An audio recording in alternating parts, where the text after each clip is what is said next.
Hello everyone, welcome to T one academy. Myself Sudheer Kumar. Friends, మనం weekly current affairs చూస్తున్నాం కదా. So దానిలో భాగంగా మనం ఇప్పుడు 21 నవంబర్ నుంచి 27 నవంబర్ మధ్యలో ఉన్నటువంటి వేరియస్ ఇంపార్టెంట్ కరెంట్ అఫైర్స్ని చూద్దాము. సో ఫస్ట్ కరెంట్ అఫైర్ కనుక చూసుకున్నట్లయితే కాన్స్టిట్యూషన్ డే అనేది మనకి ఈ వీక్లో కవర్ అయిందండి. నవంబర్ 26న మనం కాన్స్టిట్యూషన్ డే అంటే రాజ్యాంగ దినంగా జరుపుకుంటాం. మనకు రిపబ్లిక్ డే వేరు, కాన్స్టిట్యూషన్ డే వేరు. యాక్చువల్గా ఏంటి, మనకు ఆల్రెడీ తెలుసు, పాలిటీలో హిస్టారికల్ బ్యాక్గ్రౌండ్లో క్లియర్గా చదువుకుంటాం. We the people of India అంటే మన ప్రియాంబుల్లో ఆల్రెడీ మెన్షన్ చేసి ఉంటుంది. నవంబర్ 26న మనం అడాప్ట్ చేసుకుంటాం, కానీ అది అలా అమల్లోకి వచ్చింది మాత్రం జనవరి 26న. అంటే దానికి ఒక హిస్టారికల్ బ్యాక్గ్రౌండ్ ఉందన్నమాట. ఓకే, దాంట్లో భాగంగా కాన్స్టిట్యూషన్ డేని మనము ఎవ్రీ ఇయర్ అంటే 2015 నుంచి ఈ కాన్స్టిట్యూషన్ డేని జరుపుకోవడం జరుగుతుందన్నమాట. సో రాజ్యాంగం, దీన్ని ఇంకో పేరు ఏమని పిలుస్తాము అంటే సంవిధాన్ దివాస్ అని కూడా పిలవడం జరుగుతుంది. సంవిధాన్ దివాస్గా ఈ కాన్స్టిట్యూషన్ డేని పిలవడం జరుగుతుందన్నమాట. So okay, November 26 is the constitution day. Samvidhan Diwas మరొక పేరు. అయితే దీన్ని ఏ మినిస్ట్రీ నిర్వహిస్తుంది, ఏ మినిస్ట్రీ వారు దీన్ని నిర్వహిస్తున్నారు? కాన్స్టిట్యూషన్ డే అంటే ministry of social justice and empowerment ఏదైతే మినిస్ట్రీ ఉందో, ఇది 19th నవంబర్ 2015 నుంచి మనం కాన్స్టిట్యూషన్ డేని జరుపుకోవడం జరుగుతుంది, నవంబర్ 26ని. ఓకే, మనకు రిపబ్లిక్ డే వచ్చేసి జనవరి 26న ఎవ్రీ ఇయర్ జరుపుకుంటున్నాము. కాన్స్టిట్యూషన్ డే ఎస్పెషల్గా మనం అడాప్ట్ చేసుకున్నాము ఈ రోజున, కాబట్టి మనం కాన్స్టిట్యూషన్ డే అని జరుపుకోవాలన్న ఉద్దేశంతో ఇది 2015 నుంచి కాన్స్టిట్యూషన్ డే జరుపుకోవడం జరుగుతుంది. ప్లస్ అలాగే ఇంకోటి ఏంటి అంటే, ఎందుకు జరుపుకోవడం అంటే కాన్స్టిట్యూషన్ డే యొక్క ఇంపార్టెన్స్, కాన్స్టిట్యూషన్ ఏంటి, ఇంపార్టెన్స్ ఏంటి అని తెలుసుకోవడం కోసం అని చెప్పేసి, దీని యొక్క పూర్తి అవగాహన కోసం అని చెప్పేసి కాన్స్టిట్యూషన్ డేని స్పెషల్గా రికగ్నైజ్ చేయడం జరిగిందన్నమాట. ఓకే, నెక్స్ట్ కరెంట్ అఫైర్ కనుక చూసుకున్నట్లయితే సుప్రీంకోర్టుకు సంబంధించి ఆర్టీఐ యాక్ట్ ఏదైతే ఉందో, ఆర్టీఐ యాక్ట్ కింద సుప్రీంకోర్టు కూడా వస్తుంది అని చెప్పేసి సుప్రీంకోర్టు 2019లోనే జడ్జిమెంట్ ఇవ్వడం జరిగింది. అయితే ఇప్పటివరకు ఏంటి అంటే ఇప్పటివరకు ఫిజికల్గా కానీ పోస్ట్గా ద్వారా కానీ ఆర్టీఐ అనేది ఫైల్ చేయడం జరిగిందనమాట. ఇప్పుడు సపోజ్ నాకు సుప్రీంకోర్టుకు సంబంధించి ఏదైనా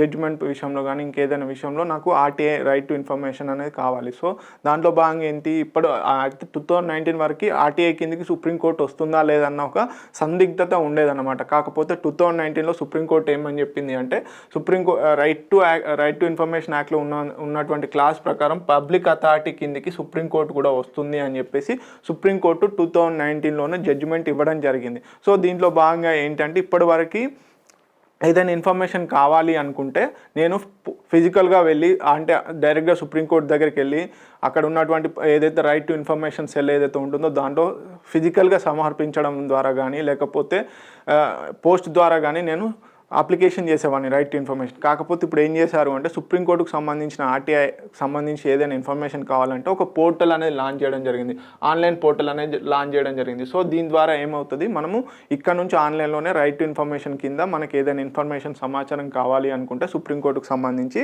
ఆ పోర్టల్లోకి వెళ్ళి మనం లాగిన్ అయ్యి కావాల్సిన సమాచారానికి సంబంధించిన ఫైల్ చేయవచ్చు అన్నమాట. సో దీంట్లో ఏంటి అంటే మెయిన్గా వచ్చేసి ఇది only by citizens, only Indian సిటిజన్స్కి మాత్రమే వర్తిస్తుంది. ఓకే, గుర్తుపెట్టుకోండి, రైట్ టు ఇన్ఫర్మేషన్ యాక్ట్ కింద సుప్రీంకోర్టుకు సంబంధించిన కావాల్సినటువంటి ఏదైనా ఇన్ఫర్మేషన్ కావాలి అనుకుంటే అది ఓన్లీ ఇండియన్ సిటిజన్ ఉండాలి, వారికి మాత్రమే ఆ ఇన్ఫర్మేషన్ అనేది ఇవ్వడం జరుగుతుంది. అలాగే ఇప్పుడు ఏంటి అంటే ఈ ఆన్లైన్లో కూడా విజువల్లీ ఇంపేర్డ్ పర్సన్స్ ఎవరైతే ఉంటారో వాళ్ళకు కూడా యాక్సెస్ అయ్యే విధంగా కోర్ట్ జడ్జిమెంట్స్ ఏవైతే ఉంటాయో అవి కూడా యాక్సెస్ అయ్యే విధంగా విజువల్లీ ఇంపేర్డ్ పర్సన్స్కి ఇది హెల్ప్ అవుతుంది అనమాట. ఓకే, అయితే రైట్ టు ఇన్ఫర్మేషన్ కింద సుప్రీంకోర్టుకు సంబంధించిన అన్ని సమాచారం కూడా రైట్ టు ఇన్ఫర్మేషన్ యాక్ట్ కిందకి వస్తుంది అంటే లేదండి, కొన్ని లిమిటేషన్స్ ఉన్నాయి. అంటే ప్రైవసీ ఆఫ్ జడ్జెస్ కానీ సీక్రెసీ సంబంధించిన అంశాలు మాత్రం ఈ రైట్ టు ఇన్ఫర్మేషన్ యాక్ట్ కిందకి రావు అని చెప్పేసి 2019లో ఏదైతే సుప్రీంకోర్టు జడ్జిమెంట్ ఇచ్చిందో దాంట్లో పేర్కొనడం జరిగిందనమాట. ఓకే, నెక్స్ట్ కరెంట్ అఫైర్ కనుక చూసుకున్నట్లయితే India the mother of democracy. యాక్చువల్గా ఇది ఒక బుక్ పేరు అండి. ఓకే, ఏదైతే యూనియన్ మినిస్టర్, సెంట్రల్ మినిస్టర్ ఎవరైతే ఉన్నారో education and skill development minister Shri Dharmendra Pradhan garu రీసెంట్గా ఈ బుక్ని India the mother of democracy అని చెప్పేసి ఒక బుక్ని రిలీజ్ చేయడం జరిగింది. ఇది ఒక బుక్ పేరండి. దీన్ని ఎవరు రిలీజ్ చేశారు అంటే, దీన్ని ఎడిట్ చేసి పబ్లికేషన్ చేసేది ఎవరు అంటే Indian council of historical research.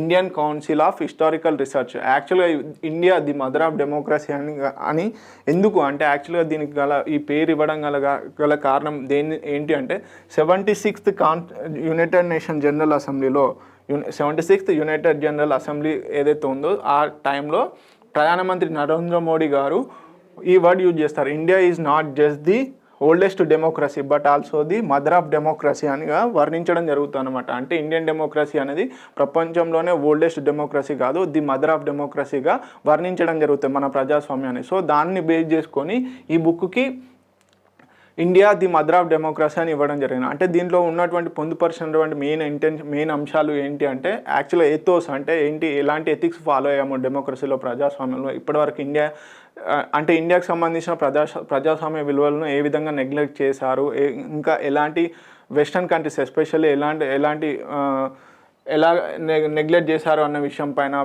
ఇవన్నీ కూడా ఏది మదర్ ఆఫ్ డెమోక్రసీలో, ఇండియా ది మదర్ ఆఫ్ డెమోక్రసీలో క్లియర్గా డిస్కస్ చేయడం అంటే పొందుపరచడం జరిగిందనమాట. ఓకే, సో మెయిన్గా ఎవరు పబ్లిష్ చేస్తున్నారు అనేది important, Indian council of historical research. Okay, next current affair కనుక చూసుకున్నట్లయితే hand book of statistics and Indian states 21-22 మధ్యలో ఉన్నటువంటి ఏదైతే స్టాటిస్టిక్స్ ఉన్నాయో ఇండియన్ స్టేట్స్కి సంబంధించినటువంటి స్టాటిస్టిక్స్ సంబంధించి ఒక హ్యాండ్ బుక్ రిలీజ్ చేయడం జరిగింది. ఎవరు రిలీజ్ చేశారు అంటే రిజర్వ్ బ్యాంక్ ఆఫ్ ఇండియా.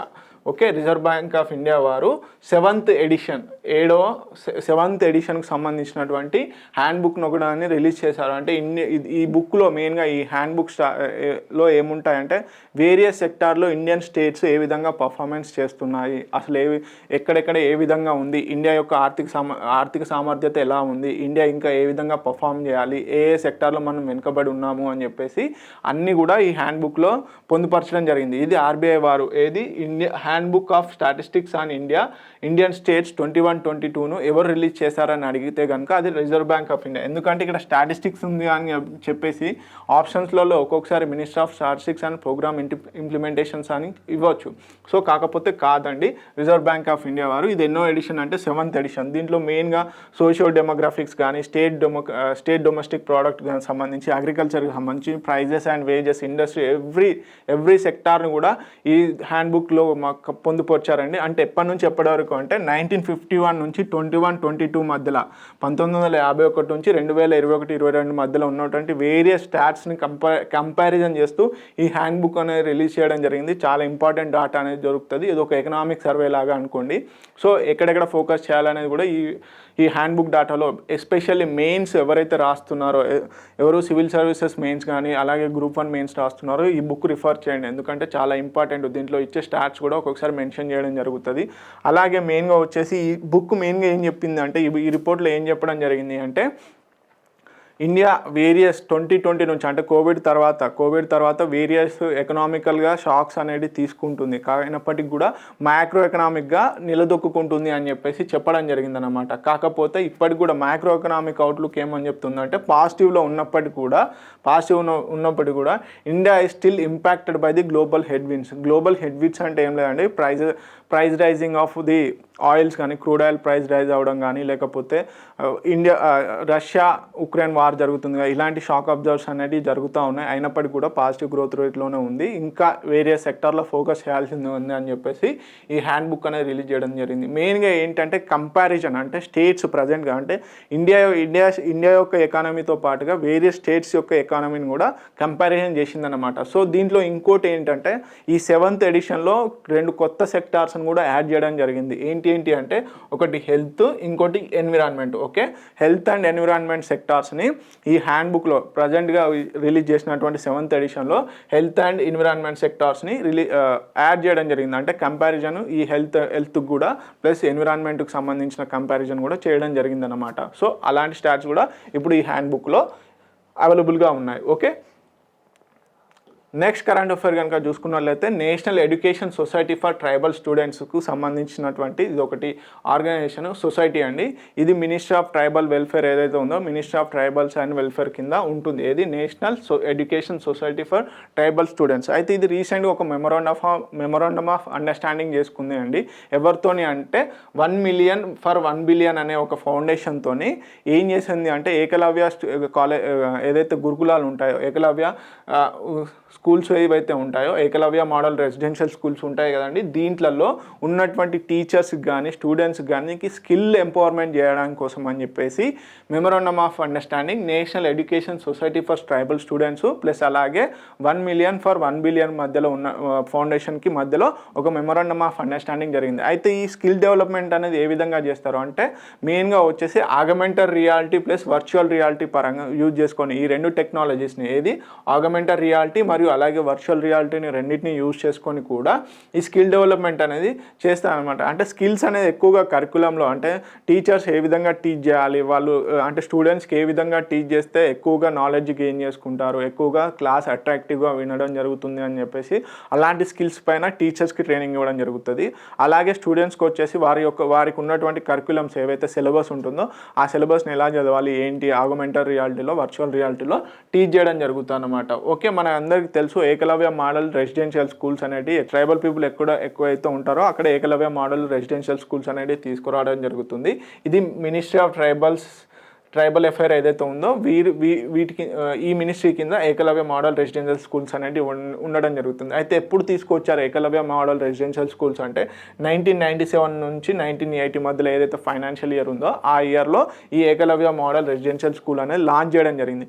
ఎందుకు ఇంత స్పెసిఫిక్గా చెప్పడం జరుగుతుంది అంటే మనకి సోషల్ ఇష్యూస్లో ట్రైబ్స్ అనేది ట్రైబల్ కల్చర్ అనేది ఉంది కదా, సో దాంట్లో భాగంగా వారి ఎంపవర్మెంట్ కోసం వారిలో ఎడ్యుకేషన్ అనేది ఎంపవర్ చేయడం కోసం అని చెప్పేసి ఎన్హాన్స్ చేయడం కోసం అని చెప్పేసి ఏ స్కీమ్ తీసుకొచ్చారు అని అడిగినా కానీ ఏకలవ్య మోడల్ రెసిడెన్షియల్ స్కూల్ ఒకవేళ ఇయర్ అడగచ్చు స్టేట్మెంట్స్లలో. సో చాలా ఇంపార్టెంట్ ఏ ఇయర్ అండి 1970 నుంచి 1988 మధ్యలో ఉన్నటువంటి ఏదైతే ఫైనాన్షియల్ ఇయర్ నుంచి ఈ ఏకలవ్య మోడల్ రెసిడెన్షియల్ స్కూల్స్ అనేది తీసుకురావడం జరిగింది. అలాగే 1 million 1 billion అని వచ్చేసి మెయిన్గా వచ్చేసి ఇది యునైటెడ్ నేషన్స్ సంబంధించినటువంటి ఫౌండేషన్ అన్నమాట, ఇది యుఎస్ఏలో ఉంది. ఓకే, సో ఇది అన్నమాట మొత్తానికి వచ్చేసి national education society for tribal students వారు ఏకలవ్య మోడల్ రెసిడెన్షియల్ స్కూల్స్లో ఉన్నటువంటి టీచర్స్కి ప్లస్ అలాగే స్టూడెంట్స్కి కూడా స్కిల్ ఎంపవర్మెంట్ చేయడం కోసమని స్కిల్ ఎన్హాన్సెస్ చేసుకోవడం కోసమని 1 million ఫర్ 1 billion అనే ఫౌండేషన్తో ఒక మెమరాండమ్ ఆఫ్ అండర్స్టాండింగ్ చేసుకోవడం జరిగిందనమాట. ఎవరితో అంటే ఈ స్కిల్ ఎంపవర్మెంట్లో ఏం చేస్తారు అంటే ఆగ్మెంటెడ్ రియాలిటీ ప్లస్ అలాగే వర్చువల్ రియాలిటీని కూడా యూజ్ చేసుకుంటారనమాట. ఓకే, నెక్స్ట్ కరెంట్ అఫైర్ వచ్చేసి national centre for excellence for green port and shipping అని చెప్పేసి టాపిక్ న్యూస్లో ఉంది. ఏంటి అండి మళ్ళీ ఒకసారి చూడండి, national centre of excellence for green port and shipping అని చెప్పేసి ministry of ports shipping and water ways ఏదైతే ఉందో వీరు ఏం చేశారంటే ఈ ministry of shipping ports shipping and water ways వారు ఈ నేషనల్ సెంటర్ ఫర్ ఎక్సలెన్స్ అనే national centre of excellence for green ports and shipping కోసం అని చెప్పి ఒక సెంటర్ని డెవలప్ చేయడం జరిగింది. ఇది మెయిన్గా వచ్చేసి ఇండియాలోనే ఫస్ట్ సెంటర్. ఓకే, గ్రీన్ షిప్పింగ్కి ఎస్పెషల్లీ ఇది గ్రీన్ షిప్పింగ్ మీద ఎక్కువగా వర్క్ చేస్తుంది. అలాగే రీసెర్చ్ అండ్ డెవలప్మెంట్కి సంబంధించిన వాటిపైన వర్క్ చేస్తుంది అనమాట. ఆల్టర్నేట్ టెక్నాలజీ అంటే ఒక రెగ్యులేటరీ ఫ్రేమ్వర్క్, అలాగే ఆల్టర్నేట్ టెక్నాలజీ అడాప్టేషన్కి సంబంధించిన రోడ్ మ్యాప్ కానీ గ్రీన్ షిప్కి సంబంధించినటువంటి విషయాలలో ఏం చేస్తారంటే టెక్నాలజికల్ ఆర్మ్గా పనిచేయడం జరుగుతుంది అనమాట. ఒక టెక్నాలజికల్ ఆర్గనైజేషన్గా ఏది national centre of excellence for green port and షిప్పింగ్కి సంబంధించినటువంటి సెంటర్ వచ్చేసి టెక్నాలజికల్ ఆర్మ్గా పనిచేస్తుంది అనమాట. ఓకే, ఎందుకు అంటే మెయిన్గా వచ్చేసి కొన్ని టార్గెట్స్ ఉన్నాయండి. ఏంటి టార్గెట్స్ అంటే యాక్చువల్గా అంటే గ్రీన్ షిప్పింగ్ అంటే ఏంటి, గ్రీన్ షిప్పింగ్ అంటే మనం యాక్చువల్గా షిప్లలో వాడే ఫోజిల్ ఫ్యూయల్స్ ఏవైతే ఉంటాయో దాని ద్వారా ఎక్కువగా కార్బన్ ఉద్గారాలను వెలువడడం జరుగుతుందన్నమాట. సో దాని ద్వారా ఏంటి క్లైమేట్ చేంజ్ కానీ వెదర్ కండిషన్స్ అనేది చేంజ్ అవ్వడం జరుగుతుంది. గ్లోబల్ వార్మింగ్కి ఈ ఫోజిల్ ఫ్యూయల్స్ ఏదైతే కంబస్ట్ చేస్తామంటే మండించడం వల్ల ఎక్కువగా కార్బన్ ఉద్గారాలు అనేవి వెలువడడం వల్ల గ్లోబల్ వార్మింగ్ అనేది జరుగుతుంది కదా. సో దాన్ని తగ్గించడంలో కూడా ఈ షిప్పింగ్ ఇండస్ట్రీ మీద ఫోకస్ చేయడం జరిగిందనమాట. సో ఈ గ్రీన్ షిప్పింగ్ అంటే ఏం లేదంటే సింపుల్గా గ్రీన్ అంటే ఏం లేదు, మనకి కార్బన్ ఉద్గారాలను అంటే ఏదైతే ఫోజిల్ ఫ్యూయల్స్ను వాడి ఈ కార్బన్ ఉద్గారాలను వెలువరుస్తున్నామో వాటిని తగ్గించాలన్నమాట. అంటే ఎస్పెషల్గా రెన్యూవబుల్ ఎనర్జీని ఎక్కువగా వాడాలి. అంటే పోర్ట్స్ ఎస్పెషల్లీ షిప్స్లలోనే కాదు, పోర్ట్స్ ఏవైతే ఉంటాయో ఈ పోర్ట్స్ ఏరియా ఏదైతే ఉంటాయో ఇప్పుడు సపోజ్ విశాఖపట్నం పోర్ట్ కానీ మచిలీపట్నం పోర్ట్ కానీ ఎగ్జాంపుల్ తీసుకుంటే అక్కడ ఎక్కువగా ఏంటి అక్కడ యూజ్ చేసేటువంటి ఎలక్ట్రికల్ కరెంటు కూడా వచ్చేసి మనకి ఎక్కువగా వచ్చేసి ఫోజిల్ ఫ్యూయల్స్ ద్వారా వచ్చినటువంటి కరెంట్ ద్వారానే ఎక్కువగా థర్మల్ జనరేటర్ కరెంట్నే ఎక్కువ యూజ్ చేస్తాం ఆ పోర్ట్లలో కూడా. సో ఇప్పుడు ఏంటి, ఆ పోర్ట్స్లలో ఎక్కువగా రెన్యూవబుల్ ఎనర్జీని యూజ్ చేయాలని చెప్పేసి, అలాగే షిప్లలో కూడా ఎక్కువగా కర్బన ఉద్గారాలను తక్కువ ఉత్పత్తి చేసేటువంటి ఫ్యూయల్స్ని వాడాలి అని చెప్పేసి ఈ గ్రీన్ షిప్పింగ్లో భాగంగా పేర్కొనడం జరుగుతుందన్నమాట. సో దీనికి సంబంధించి ఇంటర్నేషనల్ మ్యారిటైమ్ ఆర్గనైజేషన్ వారు ఒక టార్గెట్ కూడా పెట్టుకోవడం జరిగింది. అంటే షిప్పింగ్ ఇండస్ట్రీస్లో, షిప్పింగ్ ఎస్పెషల్లీ పోర్ట్స్లలో, షిప్పింగ్స్లలో కూడా ఇంటర్నేషనల్ మ్యారిటైమ్ ఆర్గనైజేషన్కు ఏం చేసిందంటే ఒక టార్గెట్ పెట్టుకుంది. 50% ఇప్పుడు ప్రస్తుతం ఏదైతే రిలీజ్ చేస్తున్నారో కర్బన ఉద్గారాలను అవి 2050 కల్లా 50%కి తీసుకురావాలి అని చెప్పేసి. అంటే ఇప్పుడు suppose 100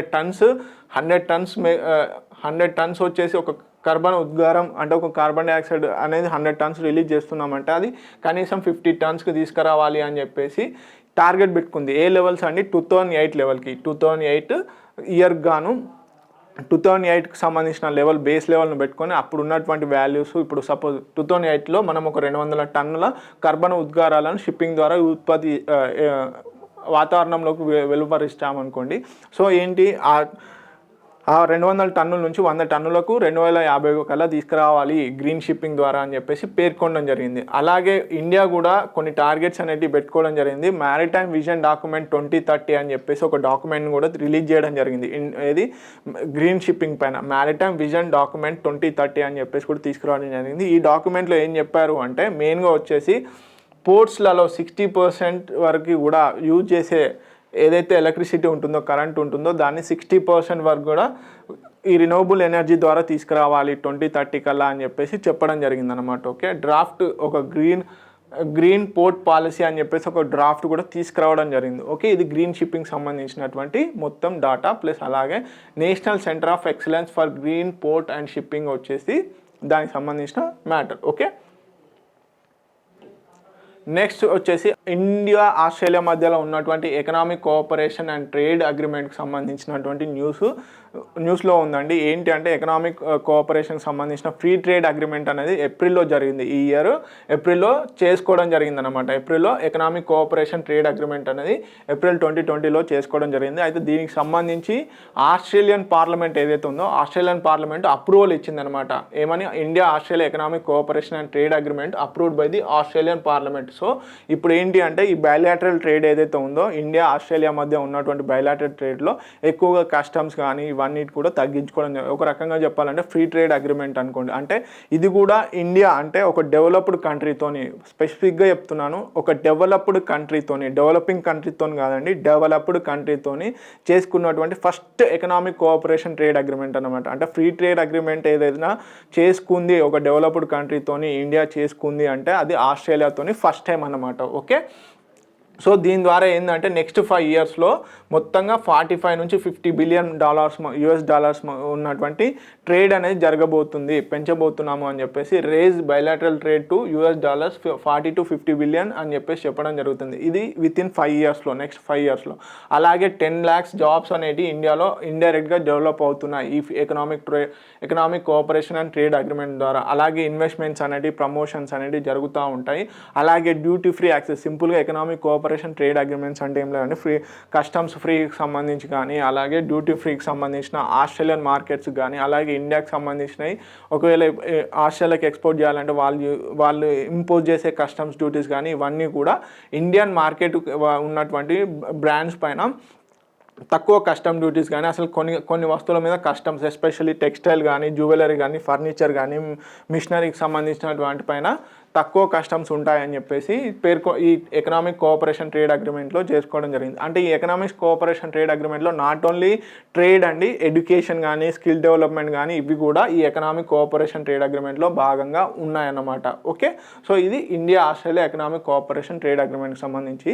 so India first time ఏదైనా డెవలప్డ్ కంట్రీతోనే ఎకనామిక్ ఫ్రీ ట్రేడ్ అగ్రిమెంట్ చేసుకుంది, బయలాటరల్ ట్రేడ్ అగ్రిమెంట్ చేసుకుంది అంటే అది వచ్చేసి మనకి దేంతోనండి, ఆస్ట్రేలియాతోని. Okay, economic cooperation first bilateral trade agreement. Okay, first bilateral trade agreement. Okay, next వచ్చేసి నెట్వర్క్ రెడీనెస్ ఇండెక్స్ 2020 అనేది న్యూస్లో ఉంది. అంటే ఏం లేదండి, ఇది ఒక ఇండెక్స్ అండి. దీంట్లో భాగంగా అంటే వేరియస్ కంట్రీస్ ఆయా దేశాల్లో ఏ విధంగా నెట్వర్క్ అనేది పీపుల్కి ప్రొవైడ్ చేస్తున్నదన్న ఉద్దేశంతో డిజిటల్ వర్డ్ని ఏ విధంగా ఇంప్రూవ్ చేస్తున్నాయన్న ఉద్దేశంని బేస్ చేసుకొని వేరియస్ పారామీటర్స్ని తీసుకొని ఆ పారామీటర్స్కి అనుగుణంగా ఆయా దేశాలకు నెట్వర్క్ రెడీనెస్ పైన ఒక ఇండెక్స్ అనేది రిలీజ్ చేయడం జరిగిందనమాట. ఇది ఎవరు చేస్తారు అంటే పోర్ట్ టు లాన్స్ ఇన్స్టిట్యూట్. ఇది ఒక independent non profit non partisan research and educational institute based in Washington డీసీలో ఉందండి.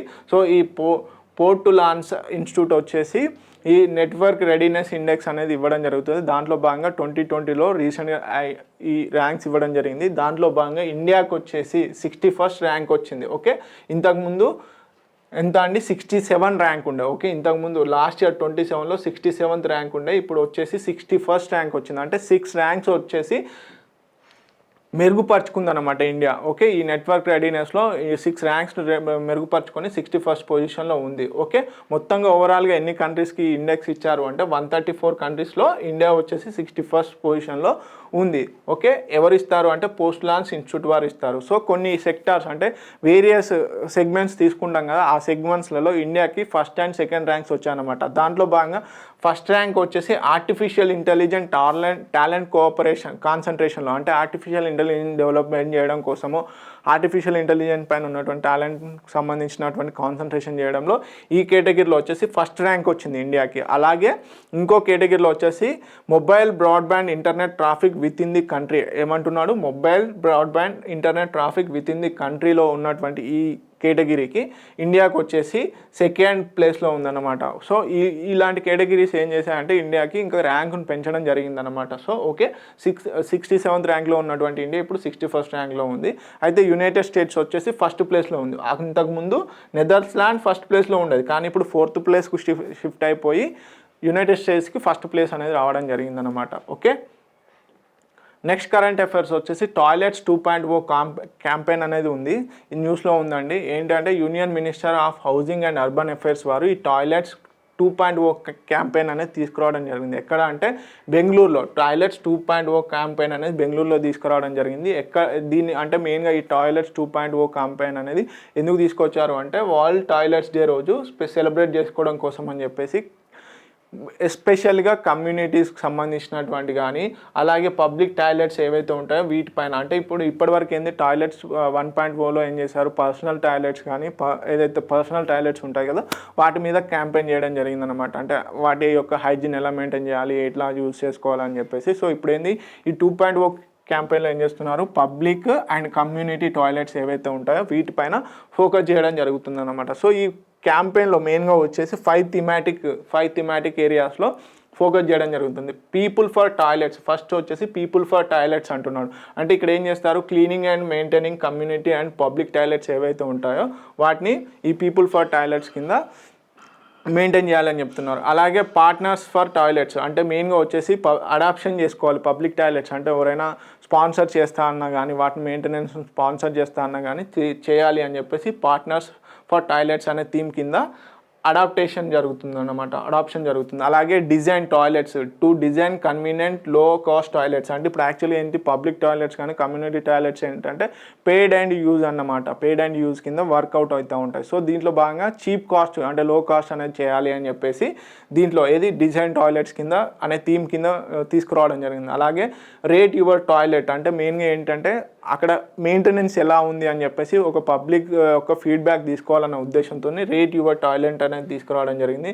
నెక్స్ట్ వచ్చేసి my thoughts hour toilets will seek to gather public opinion for toilets. Public opinion కూడా తీసుకురావాలని చెప్పేసి ఉన్నదన్నమాట. ఏది my thoughts hour toilets, అంటే ఇంకే విధంగా డెవలప్ చేయవచ్చు పబ్లిక్ టాయిలెట్స్ అన్న ఉద్దేశంతో వేరియస్ థాట్స్ని కూడా దీంట్లో షేర్ చేసుకోవచ్చు అనమాట. సో ఇది ఓవరాల్గా టాయిలెట్స్ 2.0 క్యాంపెయిన్కి సంబంధించి. నెక్స్ట్ కరెంట్ అఫైర్ వచ్చేసి గ్లోబల్ మీథేన్ అసెస్మెంట్ అని చెప్పేసి న్యూస్లో ఉంది. గ్లోబల్ మీథేన్ అసెస్మెంట్ రిపోర్ట్ అనేది న్యూస్లో ఉందన్నమాట. ఇది ఎవరు అంటే climate and clean air coalition plus అలాగే యునైటెడ్ నేషన్స్ ఎన్విరాన్మెంట్ ప్రోగ్రామ్ వారు ఈ global methane assessment 2030 base line report అనేది తీసుకురావడం జరిగిందనమాట. ఓకే, దీంట్లో ఏంటి అంటే ప్రస్తుతం అంటే మీథేన్ ఏ విధంగా ఉంది, ఇంకే విధంగా ఎలాంటి చర్యలు తీసుకోవాలి అని చెప్పేసి పూర్తికి సంబంధించిన రిపోర్ట్ అనమాట. సో ఇప్పుడున్న పరిస్థితులలో ఇండియా అంటే మెయిన్గా వరల్డ్ ఆల్ ఓవర్ వరల్డ్లో 5 to 30% వరకు కూడా 2030 కల్లా అంటే ఇప్పుడు 2022లో ఏదైతే మీథేన్ ఉందో దానికంటే ఇంకా 5 to 13% వరకు కూడా 2030 కల్లా ఇంకెక్కువ పెరుగుతుంది అని చెప్పేసి చెప్పడం జరుగుతుందన్నమాట. సో మీథేన్ మెయిన్గా దీంట్లో అంటే మీథేన్ అనేది ఉత్పత్తి అవుతుంది కదా. సో కొన్ని న్యాచురల్గా అవుతుంది మీథేన్, ఎస్పెషల్లీ వాల్కనోస్ కానీ ఎర్త్ కేక్స్ వచ్చినప్పుడు కానీ ఇలాంటి ఫారెస్ట్ ఫైర్స్లలో ఇలాంటి ఎక్కువగా మీథేన్ అనేది ఎక్కువగా వస్తూ ఉంటుంది. కానీ ఆంథ్రోపోజెనిక్ అంటే మానవుల యొక్క యాక్టివిటీస్ వల్ల అంటే వీటి ద్వారా కూడా మీథేన్ అనేది ప్రొడ్యూస్ అవుతూ ఉంటుంది. ఎస్పెషల్లీ అంటే లైక్ కర్బన ఉద్గారాలను మండించడం ద్వారా కానీ, లేకపోతే ప్యాడీ కల్టివేషన్స్ ఏరియాస్ కానీ, అగ్రికల్చర్ కానీ, మాన్యూర్ కానీ అంటే వ్యర్థ పదార్థాల ద్వారా కూడా ఈ మీథేన్ అనేది ప్రొడ్యూస్ అవుతూ ఉంటుంది. సో ఇందులో ఆంథ్రోపోజెనిక్ ఎస్పెషల్లీ మానవుడు ఏదైతే ఉంటాడో మానవుని యొక్క కారణాల వల్ల కూడా మనుషులు ప్రొడ్యూస్ చేసే మీథేన్ దాదాపుగా 45% ఉంది అని చెప్పేసి చెప్తుందన్నమాట. సో ఓకే, సో నెట్ వార్మింగ్కి ఇది 45%గా ఉంది అని చెప్పేసి ఆంథ్రోపోజెనిక్ యాక్టివిటీస్ మాత్రమే మానవుని కారణాల వల్లే ఓన్లీ 45% ఉత్పత్తి అవుతుంది అని చెప్పేసి ఈ రిపోర్ట్ పేర్కొనడం జరుగుతుంది. అలాగే the amount of methane atmosphere is 260%, అంటే 260% పెరిగింది అంటున్నాడు ప్రీ ఇండస్ట్రియల్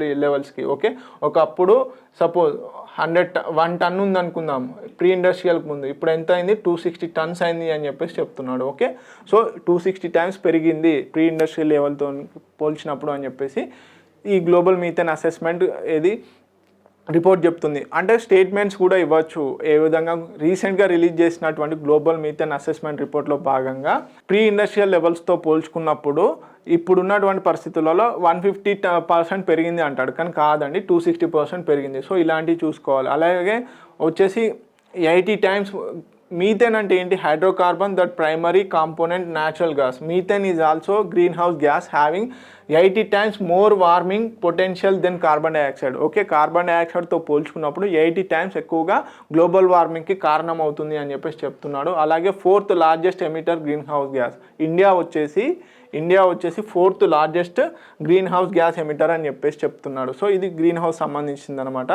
సో COP26 ఏదైతే జరిగిందో COP26 గ్లాస్కోలో జరిగింది కానీ లాస్ట్ ఇయర్, దాంట్లో ఏమని చెప్తున్నారు, global methane pledge was announced last year at COP26లో ఈ గ్లోబల్ మీథేన్ ప్లెడ్జ్ అనేది కూడా తీసుకురావడం జరిగింది. సో ఇది ఓవరాల్గా global methane assessment 2030 baseline రిపోర్ట్కి సంబంధించింది. COP27లో ఎవరెవరు రిలీజ్ చేశారు అంటే climate and clean air coalition వాళ్ళు plus United Nations environment programme వారు ఇద్దరు కూడా సంయుక్తంగా కలిసి global methane assessment 2030 baseline రిపోర్ట్ను తీసుకురావడం జరిగింది. సో ఈ ఇంపార్టెంట్ పాయింట్స్ అనేది చాలా ఇంపార్టెంట్. ఎందుకంటే ఈ పాయింట్స్ ఎందుకు ఇంపార్టెంట్ అంటే స్టేట్మెంట్ ఓరియంటెడ్గా ఒక్కొక్కసారి అడిగే ఛాన్సెస్ ఉంటాయి. సో ఇక్కడ ఏంటంటే మేము చెప్పే పాయింట్సే కాకుండా కొన్ని అడిషనల్ పాయింట్స్ అనేవి పెడతా ఉంటున్నాము పీడిఎఫ్లో, పీపీటీలో. సో పాస్ చేసుకొని రాసుకోవడానికి ట్రై చేయండి, ఎందుకంటే చాలా ఇంపార్టెంట్. స్టేట్మెంట్ ఓరియంటెడ్లో అడిగే ఛాన్సెస్ ఉంటాయన్నమాట. ఓకే, నెక్స్ట్ వచ్చేసి గ్లోబల్ పార్ట్నర్షిప్ అండ్ ఆర్టిఫిషియల్ ఇంటెలిజెన్స్కి సంబంధించి న్యూస్లో ఉంది. ఏంటి అంటే రీసెంట్గా ఇండియా వచ్చేసి చైర్ అంటే అధ్యక్షత వహించడం జరుగుతుందన్నమాట. దీనికి చైర్గా వ్యవహరించడం జరుగుతుంది global partnership on artificial intelligence. అయితే ఎవరు అండి, ఇంతకుముందు వచ్చేసి ఫ్రాన్స్ నుంచి ఇప్పుడు ఇండియా వచ్చేసి చైర్గా ఎన్నుకోవడం జరిగింది. అలాగే మెయిన్గా ఈ global partnership on artificial intelligence వచ్చేసి ఏం చేస్తుంది అంటే యాక్చువల్గా వచ్చేసి 2020లో రిలీజ్ చేయడం జరిగింది. ఇది మెయిన్గా వచ్చేసి responsible development on artificial intelligence consistent with values of human rights పైన, అలాగే ఫండమెంటల్ ఫ్రీడమ్ పైన, షేర్డ్ డెమోక్రటిక్ వాల్యూస్ పైన. ఇది ఆర్టిఫిషియల్ ఇంటెలిజెన్స్ ఎలా డెవలప్ చేయాలి, ఏ విధంగా హ్యూమన్ రైట్స్ని కాపాడాలి, ఆర్టిఫిషియల్ ఇంటెలిజెన్స్ని యూజ్ చేసుకొని అలాగే డెమోక్రటిక్ వాల్యూస్ని ఎలా కాపాడాలి అని చెప్పేసి ఈ global partnership on artificial intelligence అనే వాళ్ళు దీని మీద వర్క్ చేస్తారన్నమాట. సో ఆర్టిఫిషియల్ ఇంటెలిజెన్స్ డెవలప్ అవుతుంది. అయ్యే ప్రాసెస్లో ఏమవుతుందంటే ఈ వాల్యూస్ ఏదైతే హ్యూమన్ రైట్స్ కానీ ఫండమెంటల్ రైట్స్ అనేవి, ఇప్పుడు సపోజ్ ఆర్టిఫిషియల్ ఇంటెలిజెన్స్ సింపుల్గా చెప్తున్నాను, రైట్ టు ప్రైవసీ ఉంది. అదొక మెయిన్గా వచ్చేసి ఇన్ఫర్మేషన్ అనేది చాలా హెవీ అయిపోతుంది. ఓకే, ఇన్ఫర్మేషన్ డేటా అనేది చాలా ఫ్లో అయిపోతుంది. కాకపోతే ఏంది, దానివల్ల ప్రైవసీ అని ఉండట్లేదు. దానివల్ల ఏమవుతుంది, ఫండమెంటల్ రైట్స్ అనేది ఎఫెక్ట్ అవుతుంది. సో వీటిపైన కూడా ఎఫెక్ట్ అవ్వద్దు ఆర్టిఫిషియల్ ఇంటెలిజెన్స్ పైన ద్వారా అని చెప్పేసి ఈ గ్లోబల్ పార్ట్నర్షిప్ అనేది తీసుకురావడం జరిగింది. ఓకే, వీటిని ప్రొటెక్ట్ చేయడం కోసం అని చెప్పేసి పార్ట్నర్స్ అంటే various partners like government organisations కానీ, వేరియస్ ప్రైవేట్ ఆర్గనైజేషన్స్ కానీ, ఇండివిజువల్స్ కానీ ఆర్టిఫిషియల్ ఇంటెలిజెన్స్లో వర్క్ చేస్తాయన్నమాట. అలాగే ఇండియా వచ్చేసి ఫౌండింగ్ మెంబర్గా ఉంది అండి. ఓకే, ఫౌండింగ్ మెంబర్గా వచ్చేసి ప్లస్ అలాగే ఈ గ్లోబల్ పార్ట్నర్షిప్ ఆన్ ఆర్టిఫిషియల్ ఇంటెలిజెన్స్కి సంబంధించి సెక్రటరియేట్ ఎక్కడ ఉంది అంటే organisation of economic cooperation development ఏదైతే ఉందో దాంట్లోనే ఈ సెక్రటరియేట్ అనేది ఉంది అనమాట. సో ఇండియా వచ్చేసి ఏమేమి తీసుకొస్తుంది, ఇండియా ఆర్టిఫిషియల్ ఇంటెలిజెన్స్ సంబంధించి ఏమేమి చేసింది అంటే national programme on artificial intelligence ఇందాకే చూసుకున్నాము. ఏది రెడీనెస్ ఇండెక్స్, నెట్వర్క్ రెడీనెస్ ఇండెక్స్లో ఇండియాకు వచ్చేసి ఆర్టిఫిషియల్ ఇంటెలిజెన్స్ సంబంధించి ఫస్ట్ ర్యాంక్లో ఉంది ఆ కేటగిరీలో. So national programme on artificial intelligence, national data governance framework policy అనేది కూడా తీసుకురావడం జరిగిందనమాట దీంట్లో భాగంగానే. ఓకే, కరెంట్ అఫైర్ వచ్చేసి Indira Gandhi prize for piece డిజార్నమెంట్ and development అనేది న్యూస్లో ఉందండి. ఇందిరాగాంధీ ప్రైజ్ ఫర్ పీస్ వచ్చేసి ఎవ్రీ ఇయర్ 1986 నుంచి ఇవ్వడం జరుగుతుందన్నమాట. ఎవరైతే ఆర్గనైజేషన్స్కి కానీ ఇండివిజువల్స్ కానీ, ఎస్పెషల్గా ఎవరెవరికి ఇస్తున్నారో ఆర్గనైజేషన్స్కి, ఇండివిజువల్స్కి ఎవరైతే సొసైటీ కోసం, పీస్ కోసం దోహదపడతారో, డెవలప్మెంట్ కోసం దోహదపడతారో వాళ్ళని రికగ్నైజ్ చేసి వాళ్ళకి 1986 నుంచి ఈ Indira Gandhi prize for peace disarmament and development అనే అవార్డుని ఇవ్వడం జరుగుతుందన్నమాట. ఓకే, సో దాంట్లో భాగంగా 2021 గాను ఎవరికి ఇచ్చారు అంటే NGO Pratham, non governmental organisation NGO Pratham ఏదైతే ఉందో దానికి ఇవ్వడం జరిగిందనమాట ఇందిరాగాంధీ ప్రైజ్ ఫర్ పీస్ అనే అవార్డు. ఓకే, సో దీంట్లో భాగంగా యాక్చువల్గా ఈ ఎన్జిఓ ప్రథమ్ ఏం చేస్తుంది అంటే annual status of education report, అసెర్ report అంటారు. యాక్చువల్గా అసెర్ రిపోర్ట్ అంటే annual status of education report అనేది ప్రతి 2 సంవత్సరాలకు ఒకసారి ఇవ్వడం జరుగుతుందన్నమాట. సో ఈ ఎన్జిఓ ప్రథమ్కి అందుకు గాను ఇది ఎడ్యుకేషన్ పైన రిపోర్ట్స్ ఇస్తూ ఉంటుంది. ఎడ్యుకేషన్కి సంబంధించి ఏ విధంగా వర్క్ చేస్తున్నారు, ఇండియాలో లెర్నింగ్ స్టేటస్ ఎలా ఉంది, ఫస్ట్ క్లాస్ స్టూడెంట్ ఏ విధంగా చదువుతున్నాడు, సెకండ్ క్లాస్ స్టూడెంట్ ఏ విధంగా చదువుతున్నాడు అని చెప్పేసి వేరియస్ కంపారిజన్స్ అనేవి ప్రతి 2 సంవత్సరాలకు ఒకసారి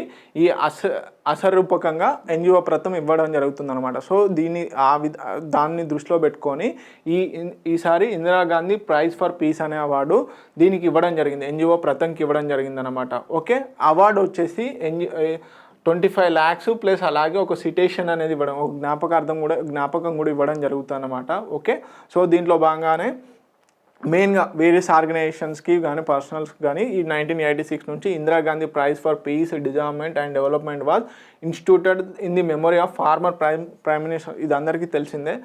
ఎవరైతే ఇందిరాగాంధీ గారు ఉన్నారో వారి జ్ఞాపకార్థంగాను ఇది ఇవ్వడం జరుగుతుందన్నమాట. ఓకే, నెక్స్ట్ కరెంట్ అఫైర్ వచ్చేసి 16 days ఆఫ్ యాక్టివిజం అనేది న్యూస్లో ఉంది. 16 days of activism against gender based violence అని చెప్పేసి న్యూస్లో ఉంది అండి. ఏం లేదండి, ఇది ఎవ్రీ ఇయర్ జరుగుతుంది. 16 days of activism against gender based violence అని చెప్పేసి ఎవ్రీ ఇయర్ కూడా ఈ యాక్టివిటీ 16 days ఆఫ్ యాక్టివిజం అనేది జరుగుతుంది.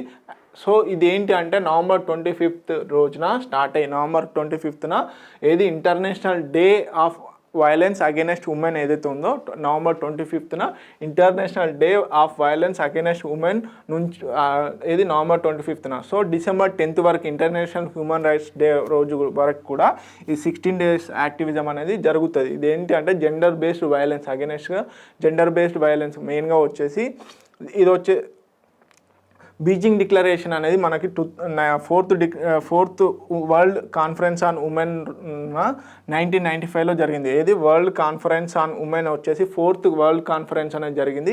ఏ రోజున ఏ ఇయర్లో అండి 1995లో. సో ఆ 1995లో దీన్ని అడాప్ట్ చేసుకోవడం జరిగింది. బీజింగ్ డిక్లరేషన్లో భాగంగా ఈ 16 days activism against gender based violence వచ్చేసి ఏ డిక్లరేషన్ బేస్ చేసుకొని జరుపుకుంటున్నారు అంటే బీజింగ్ డిక్లరేషన్, ఎస్పెషల్లీ ఉమెన్స్కి సంబంధించి. ఓకే, ఉమెన్స్ కన్వెన్షన్ ఏదైతే ఉందో, ఉమెన్స్ కాన్ఫరెన్స్ ఏదైతే ఉందో, వరల్డ్ కాన్ఫరెన్స్ ఆన్ ఉమెన్స్ రోజు 1995లో తీసుకున్నటువంటి ఈ బీజింగ్ డిక్లరేషన్ బేస్ చేసుకొని 16 డేస్ ఆఫ్ యాక్టివిజం అనేది జరుగుతూ ఉంది ఎవ్రీ ఇయర్. ఎప్పటి నుంచి ఎప్పటి వరకు అంటే నవంబర్ 25 నుంచి డిసెంబర్ 10 వరకు ఇంటర్నేషనల్ హ్యూమన్ రైట్స్ డే వరకు కూడా ఈ 16 డేస్ ఆఫ్ యాక్టివిజం అనేది జరుగుతుంది. సో ఈ ఇయర్ థీమ్ ఏంటంటే unite activism to end violence against women and girls. Okay, theme అనేది చాలా important. Unite activism to end violence against women and girls అని చెప్పేసి ఈ ఇయర్ థీమ్ అనమాట. ఓకే, ఇండియా కూడా ఏం చేసింది అంటే ఈ కాన్ఫరెన్స్లో భాగంగా కొన్ని కన్వెన్షన్ కూడా రాటిఫై చేయడం జరిగింది. దాంట్లో భాగంగా convention on the elimination of all forms of discrimination against women అనే కన్వెన్షన్ కూడా తీసింది. సో అలాగే Nari Shakti for new India అనే క్యాంపెయిన్ కూడా తీసుకురావడం జరిగిందనమాట. అంటే జెండర్ అగైనెస్ట్ జెండర్కి సంబంధించినటువంటి ఎస్పెషల్లీ ఉమెన్కి సంబంధించిన వైలెన్స్ను ప్రొహిబిట్ చేయడం కోసం అని చెప్పేసి ఈ నారీ శక్తి ఫర్ న్యూ ఇండియా అనే క్యాంపెయిన్ తీసుకురావడం జరిగింది. ఓకే, నెక్స్ట్ వచ్చేసి వరల్డ్ చిల్డ్రన్స్ డే. జాగ్రత్త గుర్తుపెట్టుకోండి, నార్మల్ చిల్డ్రన్స్ డే వేరు, వరల్డ్ చిల్డ్రన్స్ డే వేరు. వరల్డ్ చిల్డ్రన్స్ డే వచ్చేసి 20th నవంబర్న మనం ఎవ్రీ ఇయర్ జరుపుకుంటాము. సో దాంట్లో భాగంగా ఈ ఇయర్ థీమ్ వచ్చేసి world children's day rights day వచ్చేసి ఏంటి అంటే ఇంక్లూజన్ ఆఫ్ చిల్డ్రన్ అనేది థీమ్ అన్నమాట. Okay, world child rights day is inclusion of children అని చెప్పేసి year theme. Okay, world children's day యొక్క థీమ్ అనమాట అది. సో దీంట్లో భాగంగా national commission for protection of child rights వారు ఏం చేశారు అంటే ట్రైనింగ్ మాడ్యూల్స్ అనేటివి లాంచ్ చేయడం జరిగింది. Training modules for child welfare కమిటీస్లో భాగంగా, అలాగే protocols for restoration and repatriation of children అని చెప్పేసి ఈ రెండింటిని కూడా లాంచ్ చేయడం జరిగింది. అలాగే ఒక పోర్టల్ని కూడా తీసుకురావడం జరిగింది. ఓకే, ఒక వెబ్ పోర్టల్ని తీసుకురావడం జరిగింది. ఏంటి అంటే GHAR అని చెప్పేసి గో హోమ్ అండ్ రీయూనైట్ అనే ఒక వెబ్సైట్ని తీసుకురావడం జరిగింది, ఒక పోర్టల్ని తీసుకురావడం జరిగింది. దీంట్లో భాగంగా restoration and repatriation of children అనేది జరుగుతూ ఉంటుంది. సో ఇవనే కాకుండా అంటే ఇది ఎస్పెషల్గా వరల్డ్ చిల్డ్రన్స్ డే రోజున national commission for protection of child rights వారు తీసుకున్నటువంటి వేరియస్ ఇనిషియేటివ్స్ అనమాట. సో అలాగే మాసీ పోర్టల్ అని, అలాగే బాల్ స్వరాజ్ పోర్టల్స్ అని చెప్పేసి కూడా తీసుకురావడం, ఇది అంతకుముందు తీసుకొచ్చినాయి. కానీ ఈసారి ఏం చేశారు, గో హోమ్ అండ్ రీయూనైట్ అనే పోర్టల్ని తీసుకురావడం జరిగింది. ఏంటంటే ఎవరైనా తప్పిపోయిన చిల్డ్రన్స్ కానీ ఇంటి నుంచి పారిపోయిన చైల్డ్ ఉంటారు కదా, వాళ్ళందరినీ కూడా రీయూనైట్ చేయడము, వాళ్ళ సొంత ప్లేసెస్కి తీసుకెళ్లడం లాంటివి ఈ పోర్టల్ ద్వారా చేస్తూ ఉంటారనమాట. ఓకే, సో అలాగే వచ్చేసి PM కేర్స్ ఫర్ చిల్డ్రన్ అనేది ఉందో, అంటే ఈ PM కేర్స్ ఫర్ చిల్డ్రన్ ఉంది కదా, రీసెంట్గా ఏం చేశారు అంటే కోవిడ్ తర్వాత ఎవరైతే పేరెంట్స్ చనిపోయి అనాథలుగా ఉంటారో ఆ పిల్లల్ని రికగ్నైజ్ చేసి వాళ్ళకి సంబంధించిన కొంత వెసులుబాటు, అంటే ఎస్పెషల్ వాళ్ళ యొక్క డెవలప్మెంట్ కోసం దోహదపడతాను అనమాట. సో దాంట్లో భాగంగా ఇప్పటి వరకు 4345 చిల్డ్రన్స్ని గుర్తించడం జరిగింది. Okay, PM cares for children's స్కీమ్స్లో భాగంగా ఇప్పటి వరకు 4345 చిల్డ్రన్స్ని గుర్తించడం జరిగిందనమాట. ఓకే, వరల్డ్ చిల్డ్రన్స్ డే యొక్క థీమ్ ఏంటి, national commission for protection of child rights వారు ఎలాంటి ఈ యాక్టివిటీస్ ఈ డే రోజున తీసుకురావడం జరిగింది అనేది portal important. Okay, next current affair వచ్చేసి నికోబారీ హోడీ. ఇది ఏం లేదండి, అండమాన్ నికోబార్కి సంబంధించినటువంటి కరెంట్ అఫైర్ అన్నమాట. మెయిన్గా వచ్చేసి నికోబార్ ఐలాండ్స్కి సంబంధించి ఫస్ట్ GI ట్యాగ్ అప్లికేషన్ అనేది రావడం జరిగింది. First application for Andaman and Nicobars GI tag అనమాట. ట్రెడిషనల్ క్రాఫ్ట్ కొనే ఏదైతే పడవ, మెయిన్గా వచ్చేసి లోకల్గా అవైలబుల్గా ఉన్నటువంటి వుడ్ ద్వారా ఈ పడవలు అనేటివి డెవలప్ చేస్తారన్నమాట, ఒక యూనిక్ ట్రెడిషన్ ద్వారా. సో ఒక యూనిక్ కల్చర్ అనేది తీసుకురావడం కోసం అని చెప్పేసి పడవలు అనేది నిర్మించడం జరుగుతుంది అక్కడ లోకల్గా అవైలబుల్ అయ్యే వుడ్ ద్వారా. ఓకే, సో దీని ద్వారా మెయిన్గా ట్రాన్స్పోర్టేషన్ అనేది ఎక్కువగా చేస్తూ ఉంటారు. ఓకే, పీపుల్ ట్రాన్స్పోర్టేషన్ అనేది, ఇవన్నీ రేసింగ్ అనేది కూడా ఈ బోట్స్ ద్వారా చేయడం జరుగుతుంది అన్నమాట. ఓకే, సో దీన్ని మెయిన్గా వచ్చేసి the technical skill for building a Hodi or based on indigenous knowledge, అంటే దేశీయంగా డెవలప్ చేసినటువంటి నాలెడ్జ్ పైన ఉన్నటువంటి నికోబారీస్ ఎవరైతే ఉన్నారో అక్కడ ఉన్నటువంటి ట్రైబ్స్ వాళ్ళ ద్వారా కల్చర్, అంటే కంటిన్యూస్గా వస్తున్నటువంటి సాంప్రదాయం ఇది. సో అందుకని చెప్పేసి GI ట్యాగ్ ఇవ్వండి అని చెప్పేసి ఫస్ట్ అప్లికేషన్ ఇవ్వడం జరిగిందనమాట. ఓకే, నెక్స్ట్ కరెంట్ అఫైర్ వచ్చేసి the plastic life cycle report అనే న్యూస్లో ఉంది. The plastic life cycle report అని చెప్పేసి ఎవరు ఇచ్చారు అంటే centre for science and environment. ఇది ఢిల్లీ బేస్డ్ థింక్ ట్యాంక్ అండి, ప్రైవేట్ ఆర్గనైజేషన్ అనుకోండి ఒక రకంగా, థింక్ ట్యాంక్ అనమాట. సో గవర్నమెంట్ ఆర్గనైజేషన్ అనేది కాదు. సో ఇదేంటి అంటే ఏమని చెప్తుంది అంటే centre for science and environment వారు రిలీజ్ చేసినటువంటి ది ప్లాస్టిక్ లైఫ్ సైకిల్ రిపోర్ట్లో భాగంగా ఇండియాస్ పెట్రోకెమికల్ ఇండస్ట్రీ వచ్చేసి ప్లాస్టిక్ సంబంధించినటువంటి ఏదైతే పొల్యూషన్ ఉందో దాంట్లో ఈ పెట్రోకెమికల్ ఇండస్ట్రీ అనేది ఎక్కువగా కీ రోల్ చేస్తుంది, ఎక్కువగా పొల్యూషన్ రిలీజ్ చేస్తుంది అని చెప్పేసి ఈ రిపోర్ట్ అనేది పేర్కొనడం జరిగిందనమాట. సో దీంట్లో భాగంగా ఇండియాస్ టోటల్ పెట్రోకెమికల్ ప్రొడక్షన్ వచ్చేసి 29.10 మిలియన్ మెట్రిక్ టన్స్ వరకు పర్ యానం ఉంది. ఓకే, దీంట్లో భాగంగా మెయిన్గా 5 సెగ్మెంట్స్, ఏది 5 కేటగిరీస్లో వచ్చేసి సింథటిక్ ఫైబర్స్, అలాగే పాలిమర్స్, అలాగే ఎలాస్టోమర్స్, అలాగే సింథటిక్ డిటర్జెంట్ ఇంటర్మీడియట్స్, అలాగే వచ్చేసి పర్ఫార్మెన్స్ ప్లాస్టిక్స్. ఈ 5 కేటగిరీస్ కూడా ఏంటి అంటే ఎక్కువగా ఈ పెట్రోకెమికల్ ఇండస్ట్రీ వారు యూజ్ చేస్తున్నారు అని చెప్పేసి చెప్పడం జరుగుతుందన్నమాట. So plastic accounted more than 67% of the total petrochemicals, ఏవైతే ఇండియాలో ప్రొడ్యూస్ అవుతున్నటువంటి పెట్రోకెమికల్స్ ఏవైతే ఉన్నాయో ఆ పెట్రోకెమికల్స్ అన్నీ కూడా ఎక్కువగా దాదాపుగా 67% వరకు కూడా ఈ ప్లాస్టిక్లోనే వాడుతున్నారు. దీని ద్వారా ఇంకెక్కువ ప్లాస్టిక్ పొల్యూషన్కి ఈ పెట్రోకెమికల్ ఇండస్ట్రీ ఎక్కువగా దోహదపడుతుంది అని చెప్పేసి the plastic life cycle report ఎవరైతే centre for science and environment వారు రిలీజ్ చేసినటువంటి రిపోర్ట్లో ఈ పెట్రోకెమికల్ ఇండస్ట్రీ ఎక్కువగా మేజర్ రోల్ చేస్తుంది ప్లాస్టిక్ పొల్యూషన్లో. సో దీని మీద కాన్సన్ట్రేట్ చేయండి అని చెప్పేసి ఇండైరెక్ట్గా ఒక ఇండికేషన్ ఇవ్వడం జరిగిందనమాట. ఓకే, నెక్స్ట్ వచ్చేసి లచిత్ బోర్ఫుకన్. ఓకే, లచిత్ బోర్ఫుకన్ ఏం లేదండి, ఇది అహోమ్ కింగ్డమ్ ఒకప్పటి 17th సెంచరీకి సంబంధించినటువంటి జనరల్ అన్నమాట.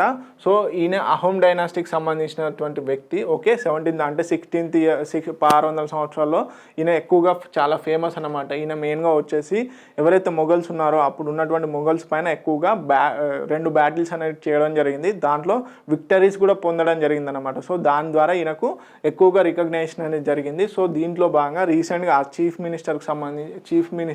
చీఫ్ మినిస్టర్ వచ్చేసి ఈయనకు 400th బర్త్ యానివర్సరీ రోజు 400th అంటే 400వ బర్త్ యానివర్సరీ, 400వ పుట్టినరోజు అనేది జరపడం జరుగుతుంది. దాంట్లో భాగంగా న్యూస్లో ఉన్నాడు అనమాట లచిత్ బోర్ఫుకన్. ఓకే, ఆయన జన్మదినం వచ్చేసి November 24th 1622 రోజు జన్మించడం జరిగింది. ఆయన మరణం వచ్చేసి 25th April 1672. సో ఈయన మెయిన్గా వచ్చేసి 2 మెయిన్ బ్యాటిల్స్ అనేది జరపడం జరుగుతుంది. ఎవరితోని అంటే మొఘల్స్తోని. హిస్టరీ పరంగా చాలా important. Okay, so battle of Alabai అనేది మనకు చాలా ఫేమస్. ఇది వచ్చేసి August 5th 1669లో జరగడం జరుగుతుంది అన్నమాట. ఎక్కడ అండి, అల్బాయ్ హిల్స్ మధ్యలో జరుగుతుంది అన్నమాట. ఇది వచ్చేసి మెయిన్గా ఈయన ఎక్కువగా ఈ లచిత్ వచ్చేసి ఎక్కువగా ఏం చేస్తారు అంటే ఎక్కువగా గొరిల్లా వార్ఫేర్ అనేది గొరిల్లా వార్ఫేర్ ద్వారా మొఘల్స్ పైన ఫైట్ చేయడం జరుగుతుంది. అలాగే ఇంకోటి వచ్చేసి మెయిన్గా వచ్చేసి బ్యాటిల్ ఆఫ్ అల్బాయ్లో వచ్చేసి కీ రోల్ చేసేది అంటే రాజ్పూత్ రాజు ఎవరైతే ఉన్నారో, రామ్ సింగ్ వన్ ఎవరైతే ఉన్నారో, ఈయన వచ్చేసి మొఘల్స్తో సపోర్ట్గా ఈ లచిత్ బోర్ఫుకన్కు అగెనెస్ట్గా వెళ్తాడనమాట. సో అక్కడ ఏంటి అంటే ఎక్కువగా ఈయన వచ్చేసి మెయిన్గా గొరిల్లా వార్ఫేర్ ద్వారా ఈ మొఘల్ దళాలను ఎదుర్కోవడం జరుగుతుంది. అలాగే వచ్చేసి నెక్స్ట్ బ్యాటిల్ వచ్చేసి నావెల్ బ్యాటిల్ అండి. ఇది బ్యాటిల్ ఇన్ సరిఘాట్ 1671లో జరుగుతుంది. ఈ బ్యాటిల్ ఆఫ్ సరిఘాట్ ఏదైతే ఉందో 1671లో జరుగుతుంది. ఈ బ్యాటిల్లో ఏంటి అంటే లచిత్ బోర్ఫుకన్ వచ్చేసి మొఘల్స్ను ఓడించడం జరుగుతుంది, చాలా టాక్టిక్గా ఓడించడం జరుగుతుంది. అందుకని చెప్పేసి ఈయన చాలా ఇంపార్టెంట్. ఈయన యొక్క 400వ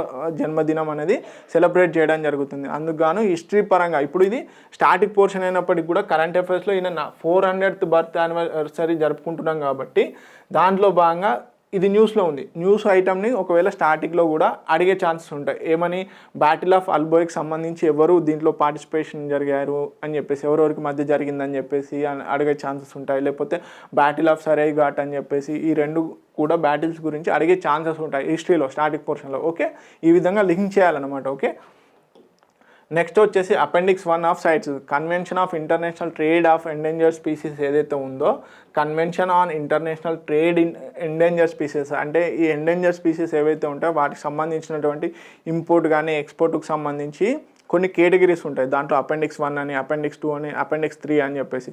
సో దీంట్లో భాగంగా అపెండిక్స్ 2 అండ్ అపెండిక్స్ 3కి సంబంధించి అపెండిక్స్ 2 and 1 వచ్చేసి చాలా ఇంపార్టెంట్. ఎందుకంటే అపెండిక్స్ 1లో ఉన్నటువంటి స్పీసీస్ ఎస్పెషల్లీ చెట్లు కానీ లేకపోతే జంతువులు కానీ వాటిని ట్రేడ్ అనేది చాలా మట్టుకు చేయరనమాట. సో దానికంటూ ఒక సపరేట్, ఇప్పుడు సపోజ్ మనము చీతాస్ని నైజీరియా నుంచి తెచ్చుకున్నాం కానీ, సో దాంట్లో చీతాస్ని ఆఫ్రికన్ కాంటినెంట్ నుంచి తీసుకొచ్చుకున్నాం కదా. రీసెంట్గా చీతా రీఇంట్రడక్షన్ అన్న ప్రోగ్రామ్ జరిగింది కదా. దాంట్లో భాగంగా అంటే వాల్యుబుల్ జంతుజాలం ఏదైతే ఉంటుందో, వాల్యుబుల్ స్పీసీస్ ఏవైతే ఉంటాయో వాటిని ఇంపోర్ట్ కానీ ఎక్స్పోర్ట్ కానీ చేసే ప్రాసెస్లో చాలా మటుకి రిస్ట్రిక్షన్స్ ఉంటాయన్నమాట. సో దాన్ని బేస్ చేసుకొని అపెండిక్స్ 1లో ఇండియాకి సంబంధించిన 2 స్పీసీస్ని పొందుపరచడం జరిగింది. ఏంటి అంటే ఫస్ట్ వచ్చేసి రెడ్ క్రోన్డ్ రూఫుడ్ టర్టిల్ ఇదండి, రెడ్ క్రోన్ రూఫుడ్ టర్టిల్. అలాగే వచ్చేసి లీటీ సాఫ్ట్ షెల్ టర్టిల్. ఈ 2 టర్టిల్స్ని కూడా అపెండిక్స్ 1లో చేర్చడం జరిగింది ఈ సైట్స్ వారు. ఓకే, దీంట్లో అంటే ఇంతకుముందు అపెండిక్స్ 2లో ఉండేవి, ఇప్పుడు ఏంటంటే వీటి థ్రెట్ అనేది ఎక్కువగా ఉంది. ప్లస్ అనేది వీటి యొక్క మెయిన్గా వచ్చేసి వీటి యొక్క హ్యాబిటాట్ లాస్ అనేది ఎక్కువగా ఉందన్నమాట. వీటి యొక్క హ్యాబిటాట్ లాస్ అనేది ఎక్కువగా ఉంది కాబట్టి వీటిని అపెండిక్స్ 2 నుంచి అపెండిక్స్ 1లోకి చేయడం జరిగిందనమాట. సో ఇప్పుడు ఏంటి అంటే ఈ సైట్స్ యొక్క COP19 వచ్చేసి మనకి పనామా సిటీలో జరుగుతుందని మనం ఆల్రెడీ లాస్ట్ వీక్ కరెంట్ అఫేర్లో చేసుకోవడం జరిగిందనమాట. ఓకే, సైట్స్కి సంబంధించి COP19 వచ్చేసి పనామా సిటీలో జరుగుతుంది, COP19. ఓకే, నెక్స్ట్ వచ్చేసి గరుడ శక్తి ఎక్సర్సైజ్ అనేది న్యూస్లో ఉంది. గరుడ శక్తి వచ్చేసి 8th ఎడిషన్ అండి. ఈ ఇయర్ 8th ఎడిషన్ గరుడ శక్తి ఎక్సర్సైజ్ అనేది జరుగుతుంది. ఏ 2 దేశాల మధ్య ఈ గరుడ శక్తి ఎక్సర్సైజ్ జరుగుతుంది అంటే India and Indonesia. Okay, India and Indonesia మనకి ఎక్సర్సైజ్ అనేది చాలా ఇంపార్టెంట్. ప్లస్ అది ఇప్పుడు సపోజ్ గరుడ శక్తి ఉంది, ఇది మిలిటరీ ఎక్సర్సైజా, నావల్ ఎక్సర్సైజా, లేకపోతే ఎయిర్ ఫోర్స్ ఎక్సర్సైజ్ అనేది కూడా చాలా ఇంపార్టెంట్. ఒక్కొక్కసారి ఏం చేస్తాడు అంటే ఇటు ఎక్సర్సైజెస్ నేమ్స్ ఇచ్చి ఇటు ఒకసారి ఆ ఎక్సర్సైజ్కి సంబంధించి ఏ రిలేటెడ్ అంటే యాక్చువల్గా ఏంటి దేశాల మధ్య గురించి అడగకుండా అవి దేనికి సంబంధించిందా అంటే స్పెషల్ ఫోర్సెస్కి సంబంధించిందా, లేకపోతే హ్యూమనిటేరియన్ అసిస్టెంట్కి సంబంధించిందా, డిజాస్టర్కి సంబంధించిందా, లేకపోతే ఎయిర్ ఫోర్స్కి సంబంధించిందా, ఆర్మీకి సంబంధించిందా, ట్రైనింగ్కి సంబంధించిందా అని చెప్పేసి అడిగే ఛాన్సెస్ ఉంటాయి అన్నమాట మ్యాచ్ ద ఫాలోయింగ్లో. సో అందుకని చెప్పేసి వాటి యొక్క ఇంటెన్షన్ ఏంటి అనేది కూడా తెలుసుకోవాలన్నమాట. సో ఇది ఒక bilateral exercise India and Indonesia మధ్యలో ఎవ్రీ ఇయర్ జరుగుతూ ఉంటుంది. ఇది 8th ఎడిషన్ అన్నమాట. సో ఇది 21st నవంబర్న జరగబోతుంది అన్నమాట. ఓకే, ఇది స్పెషల్ ఫోర్సెస్ ఏవైతే ఉంటాయో 2 దేశాలకు సంబంధించిన స్పెషల్ ఫోర్సెస్ మధ్యలో జరిగే బైలాటరల్ ఎక్సర్సైజ్ అన్నమాట. సో అలాగే ఈ గరుడ శక్తితో పాటుగా ఇండో కార్పాట్ అనే ఎక్సర్సైజ్ కూడా జరుగుతుంది. ఇండియా ఇండోనేషియా కోఆర్డినేషన్ పెట్రోల్ అని చెప్పేసి, అలాగే సముద్ర శక్తి ఏ బైలాటరల్ మ్యారిటైమ్ ఎక్సర్సైజ్ అనేది కూడా ఈ ఇండియా అండ్ ఇండోనేషియా మధ్య జరిగే ఇంకో 2 ఎక్సర్సైజెస్ అనమాట. గరుడ శక్తితో పాటుగా ఇవి 2 వేరే సపరేట్గా జరుగుతాయి. ఓకే, నెక్స్ట్ వచ్చేసి కథాకార్ అంటే ఏం లేదండి, కథ సెల్ఫ్ అంటే ఓవరాల్గా కథ చెప్తాను చూడండి, కథాకార్ అంటారు. సో ఇది 15th ఎడిషన్కి సంబంధించిన కథాకార్ అనేది మినిస్ట్రీ ఆఫ్ కల్చర్ వారు జరపడం జరుగుతుందన్నమాట. ఆజాదీ కా అమృత్ మహోత్సవ్లో భాగంగా 15th ఎడిషన్ అనే ఈ కథాకార్ ఫెస్టివల్ అనేది జరుగుతుంది. సో ఇది ఒక స్టోరీ టెల్లింగ్, సింపుల్గా చెప్పాలంటే బుర్రకథ ఇవన్నీ ఉంటాయి కదండి, ఒక స్టోరీ టెల్లింగ్ టైప్ అన్నమాట ఈ కథాకార్ అనేది. సో మెయిన్గా వచ్చేసి ఎన్నో ఎడిషన్ అడిగే ఛాన్సెస్ ఉంటుంది. 15th ఎడిషన్ ఏ మినిస్ట్రీ అంటే మినిస్ట్రీ ఆఫ్ కల్చర్ వారు నిర్వహిస్తున్నారు ఆజాదీ కా అమృత్ కా మహోత్సవ్లో భాగంగా. అయితే మెయిన్గా ఎవరిని స్మరణం చేసుకుంటూ ఇది తీసుకొచ్చారు అంటే గుమ్మాకాడ్ నారాయణ్ ఎవరైతే ఉన్నారో గుమ్మాకాడ్ నారాయణ్ గారు సంబంధించిన వారిని గుర్తించుకుంటూ ఈ మెయిన్గా వచ్చేసి ఈ కథాకార్ అనే ఫెస్టివల్ని సెలబ్రేట్ చేయడం జరుగుతుందన్నమాట. Okay, Kathakar is the soul celebration of India's rich oral storytelling అంటే ఓరల్గా ట్రెడిషన్ చెప్పే కథ అన్నమాట. సో ఇది ఎందుకు చేశారంటే Gumakkad Narayan travelling literature festival was launch in 2000, దాంట్లో భాగంగానే ఈ కథాకార్ అనేది తీసుకురావడం జరిగింది. ఓకే, నెక్స్ట్ కరెంట్ అఫైర్ వచ్చేసి నేషనల్ మిల్క్ డే అనే న్యూస్లో ఉంది. నేషనల్ మిల్క్ డే వచ్చేసి ప్రముఖ వర్గీస్ కురియన్ ఎవరైతే ఉన్నారో, మిల్క్ మ్యాన్ ఎవరైతే ఉన్నారో వారి యొక్క బర్త్డేని సెలబ్రేట్ చేసుకునే ప్రాసెస్లో 26th నవంబర్న వారి పుట్టినరోజు అండి. వారి పుట్టినరోజు ఏదైతే ఉందో వారి పుట్టినరోజున మనం నేషనల్ మిల్క్ డేగా సెలబ్రేట్ చేసుకోవడం జరుగుతుంది అన్నమాట. సో దీన్ని ఎవరు అంటే department of animal husbandry and daring వారు ఎవ్రీ ఇయర్ కూడా నేషనల్ మిల్క్ డేని 26 నవంబర్ రోజున సెలబ్రేట్ చేయడం జరుగుతుంది అనమాట. ఓకే, మనకు father of white revolution doctor Verghese Kurien garu ఉన్నారు కదండి, వారిని గుర్తు చేసుకుంటూ ఈ 26 నవంబర్నే నేషనల్ మిల్క్ డేగా చేసుకోవడం జరుగుతుంది అనమాట. సో రీసెంట్గా రిలీజ్ చేసినటువంటి ఎకనామిక్ సర్వే రిలీజ్ చేస్తారు కానీ మనకి ఎవ్రీ ఇయర్, దాంట్లో భాగంగా ఎకనామిక్ సర్వే ఆఫ్ ఇండియా 21-22 ఏమని చెప్తుంది అంటే ఇండియా ఈజ్ ర్యాంక్డ్ ఫస్ట్, అంటే ఓవరాల్ ప్రొడక్షన్లోనే మిల్క్ ప్రొడక్షన్లోనే ప్రపంచంలోనే మనం నెంబర్ 1లో ఉన్నాము. ఓకే, దాంట్లో భాగంగానే అలాగే 23% అంటే 100లో 23% వరకు కూడా ఇండియానే మిల్క్ ప్రొడక్షన్ అనేది చేయడం జరుగుతుంది అని చెప్పేసి చెప్పడం జరుగుతుంది అనమాట. సో వర్గీస్ కురియన్ గారు చేసినటువంటి మెయిన్గా ఏం చేశారు అంటే అమూల్ బ్రాండ్ ఏదైతే ఉందో వీరు అమూల్ బ్రాండ్ అనేది డెవలప్ చేయడం జరిగింది. అలాగే వీరు చేసినటువంటి వైట్ రెవల్యూషన్ ద్వారా 1998లోనే మనము యూఎస్ని సర్పాస్ చేశామన్నమాట మిల్క్ ప్రొడక్షన్లోనే. సో మెయిన్గా వచ్చేసి ఆపరేషన్ ఫ్లడ్ అనేది కూడా ఆపరేషన్ ఫ్లడ్ వైట్ రెవల్యూషన్లో భాగంగానే ఈ ఆపరేషన్ ఫ్లడ్ అనేది తీసుకురావడం జరిగింది. ఎప్పుడు అంటే 1970లో. సో దీంట్లో భాగంగా మిల్క్ ప్రొడక్షన్ అనేది ఎక్కువ చేయాలి, అలాగే ఆగమెంట్ ది రూరల్ ఇన్కమ్స్.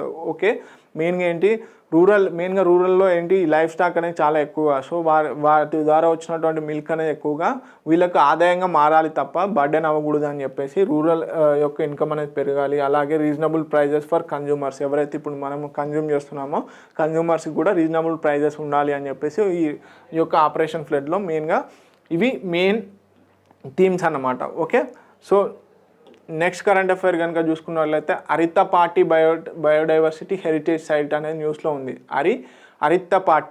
అరిత్తపట్టి అనేది న్యూస్లో ఉందండి. అరిత్తపట్టి బయోడైవర్సిటీ హెరిటేజ్ సైట్, ఇది తమిళనాడుకు సంబంధించి రీసెంట్గా తమిళనాడు గవర్నమెంట్ వచ్చేసి ఫస్ట్ బయోడైవర్సిటీ హెరిటేజ్ సైట్ని గుర్తించడం జరిగింది. అరిత్తపట్టి బయోడైవర్సిటీ హెరిటేజ్ సైట్ వద్ద ఫస్ట్ తమిళనాడుకు సంబంధించినటువంటి biodiversity heritage site. Okay, first biodiversity heritage site ఏదైనా ఉంది తమిళనాడులో అంటే అది అరిత్తపట్టి. ఓకే, ఇది మెయిన్గా వచ్చేసి 193.215 హెక్టార్స్లో గాను అరిత్తపట్టి అండ్ అలాగే మీనాక్షిపురం ఏవైతే ఉన్నాయో ఈ రెండు విలేజెస్ మధ్యలో ఉన్నటువంటి ఈ హిల్లాక్స్ను మొత్తంగా కూడా బయోడైవర్సిటీ హెరిటేజ్ సైట్గా గుర్తించడం జరిగింది. అయితే ఈ బయోడైవర్సిటీ హెరిటేజ్ సైట్ని ఏ యాక్ట్ కింద గుర్తిస్తారు అంటే బయోడైవర్సిటీ యాక్ట్ 2002 ఏదైతే ఉందో బయాలజికల్ డైవర్సిటీ యాక్ట్ 2002 కింద ఈ బయోడైవర్సిటీ హెరిటేజ్ సైట్స్ అనేది గుర్తించడం జరుగుతుంది అనమాట. సో మెయిన్గా వచ్చేసి అరిత్తపట్టి ఎట్లా అంటే మెయిన్గా వచ్చేసి బ్యారెన్ హిల్స్ ఏవైతే ఉంటాయి, ఇప్పుడు మనం కనుక పిక్చర్లో చూస్తే ఈ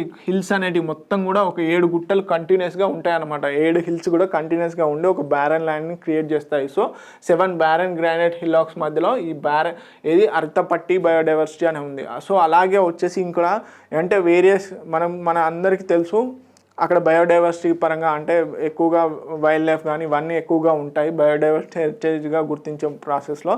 సో అలాగే వచ్చేసి అనైకొండన్ అనే ఒక వాటర్ ట్యాంక్ అనేది అంటే ఒక కటాకం అంటే ఒక చెరువు అనేది అనైకొండన్ అనేది ఉంది. సో ఇది ఏంటంటే పాండ్యన్ కింగ్స్ అనే వాళ్ళు నిర్మించారు అని చెప్పేసి చెప్పడం జరుగుతుందన్నమాట. సో అలాగే biodiversity heritage site was well defined as the unique ecological fragile ecosystems అనేది ఈ బయోడైవర్సిటీ హెరిటేజ్ సైట్ అనేది చాలా ఇంపార్టెంట్. ఏంటంటే గుర్తించాలి ఒక సైట్ని బయోడైవర్సిటీ హెరిటేజ్ సైట్గా గుర్తించాలి అంటే యూనిక్గా ఉండాలి, అంటే వైల్డ్ లైఫ్ అనేది యూనిక్గా ఉండాలి, అలాగే ఎకలాజికల్ ఫ్రాగైల్ ఎకోసిస్టమ్స్ అనేటివి ఉండాలి అని చెప్పేసి చెప్తున్నారనమాట. సో దీంట్లో భాగంగా అంటే బయోలాజికల్ డైవర్సిటీ యాక్ట్ 2002లో ఉన్నటువంటి సెక్షన్ 37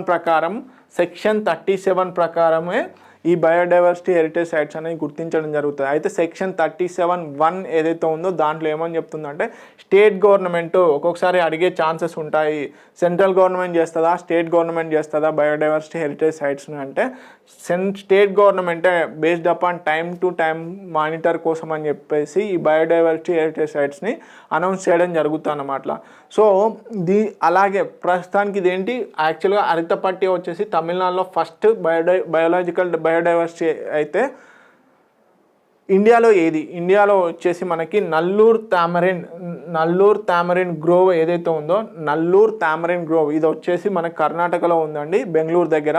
సో ఇది మన ఇండియాలోనే ఫస్ట్ బయోలాజికల్ బయోడైవర్సిటీ అనమాట, first biological biodiversity heritage site. Okay, biodiversity heritage site first వచ్చేసి ఇండియాలో వచ్చేసి ఏంటి అంటే నల్లూరు తామరిన్ గ్రోవ్ వచ్చేసి. సో ఇది ఎప్పుడు అంటే 2007లో గుర్తించడం జరిగింది. ఓకే, సో నెక్స్ట్ వచ్చేసి అగ్ని-3 మిసైల్ అనే న్యూస్లో ఉందండి. అగ్ని-3 సంబంధించినటువంటి మిసైల్ అనేది టెస్ట్ ఫైర్ చేశారు రీసెంట్గా.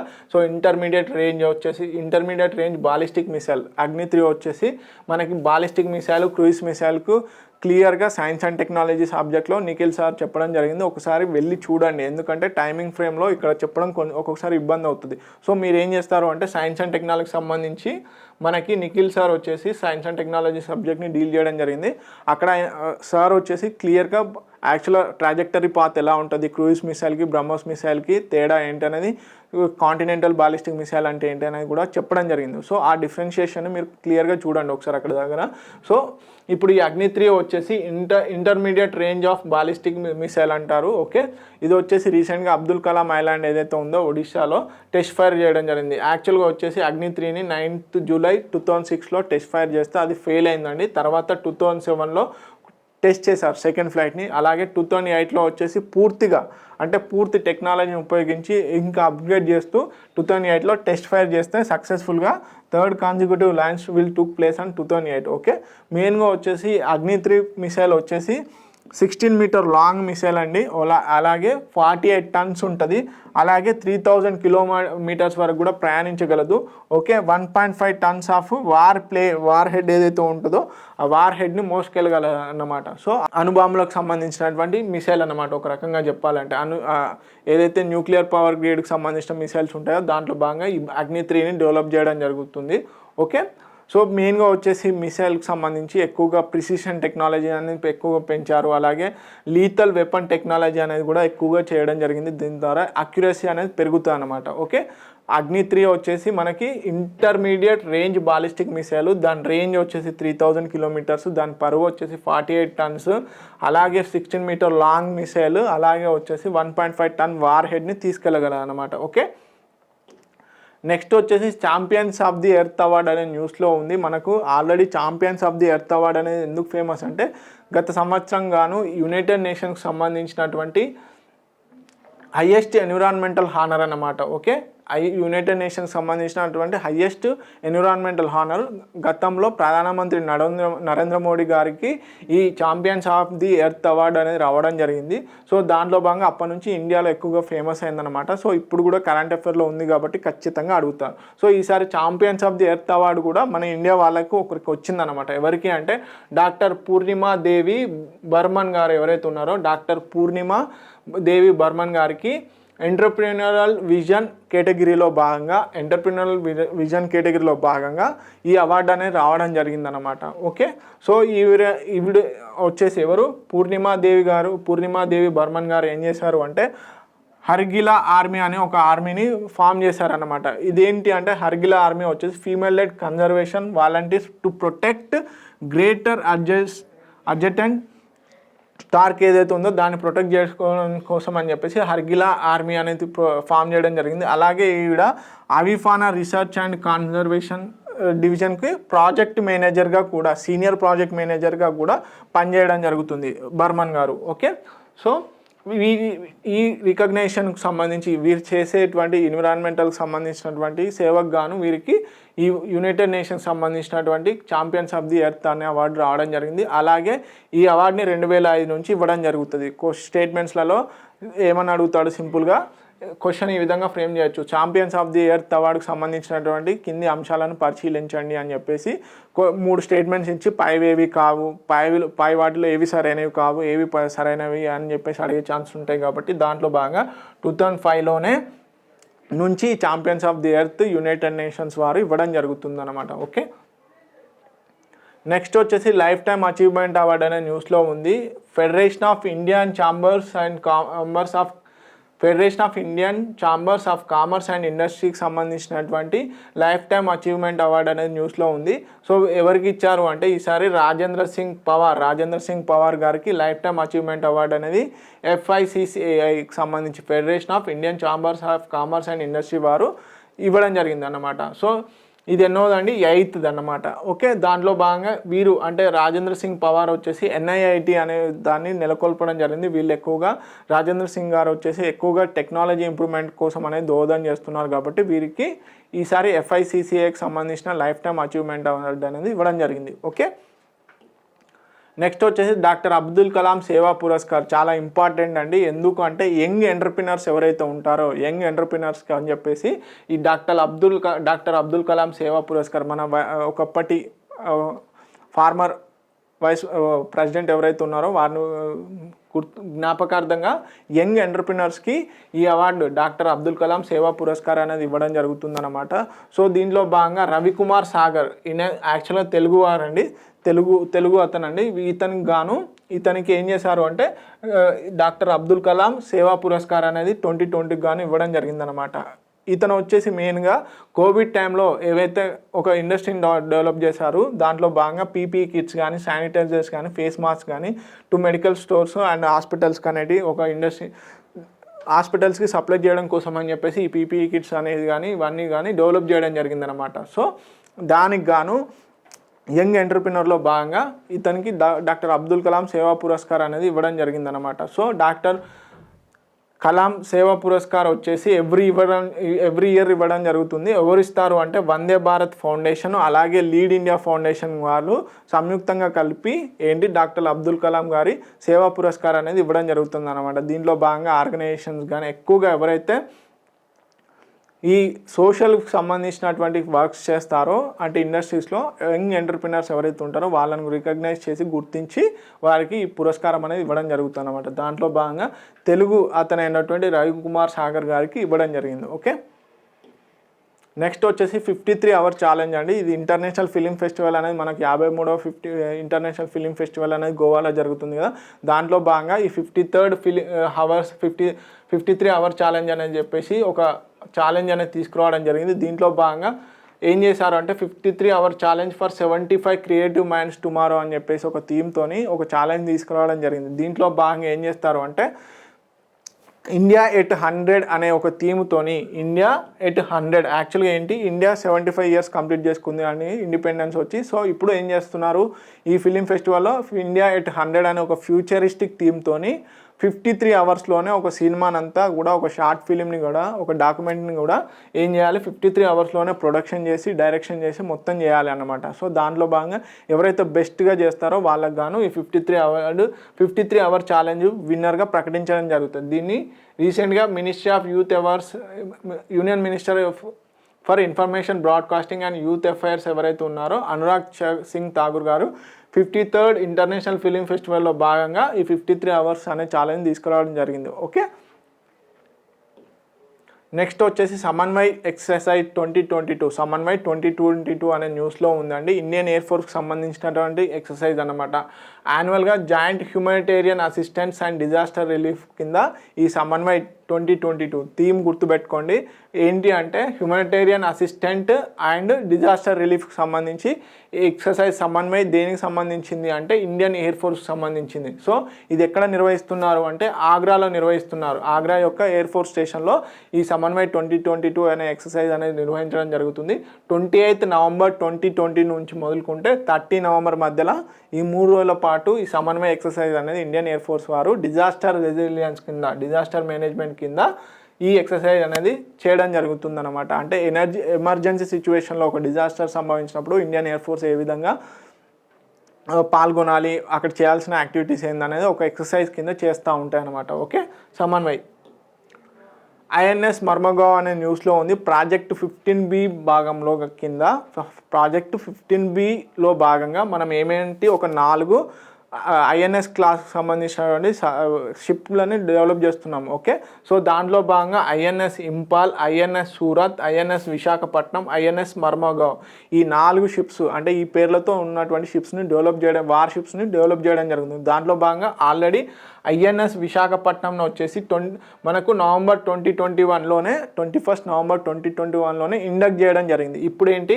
ఐఎన్ఎస్ మర్మగావ్ని తీసుకురావడం జరిగింది. యాక్చువల్గా ఏంటి అంటే second ship project 15B stealth destroyers, మెయిన్గా ఇవి వచ్చేసి స్టెల్త్ డిస్ట్రాయర్స్ అన్నమాట. వీటిని ఎవరు డెవలప్ చేశారు, ఎవరు బిల్డ్ చేశారు అంటే మెయిన్గా వచ్చేసి యాక్చువల్గా ఏంటి అంటే ప్రాజెక్ట్ 15A ఏదైతే ఉందో ప్రాజెక్ట్ 15Aలో కోల్కతా క్లాస్ Aకి సంబంధించినటువంటి డిస్ట్రాయిడ్ షిప్స్ అనేవి డెవలప్ చేయడం జరిగింది. దాని తర్వాత ఏంటంటే మనకి ఇంకా అప్గ్రేడేషన్ కావాలి కాబట్టి మనకేంది ఇతర వార్షిప్స్ని డెవలప్ చేయాలన్న ఉద్దేశంతో వార్షిప్ డిజైన్ బ్యూరో వారు, ఇండియాకు సంబంధించినటువంటి ఇండియన్ నావీకి సంబంధించినటువంటి వార్షిప్ డిజైన్ బ్యూరో వారు డిజైన్ చేసినటువంటి ఈ షిప్స్ని మెజగావ్ డాక్ షిప్ యార్డ్స్ లిమిటెడ్ వారు డెవలప్ చేయడం జరుగుతుందన్నమాట. అంటే వీరు యాక్చువల్గా వీరు వార్షిప్ డిజైన్ బ్యూరో వారు డిజైన్ చేస్తే వీటిని మెజగావ్ డాక్ షిప్ యార్డ్ లిమిటెడ్ వారు వీటిని బిల్డ్ చేస్తున్నారన్నమాట. దాంట్లో భాగంగానే ఇప్పుడు ఏంటి ఐఎన్ఎస్ మర్మగావ్ సెకండ్ షిప్ అన్నమాట. ఫస్ట్ది వచ్చేసి విశాఖపట్నం ఆల్రెడీ 21 నవంబర్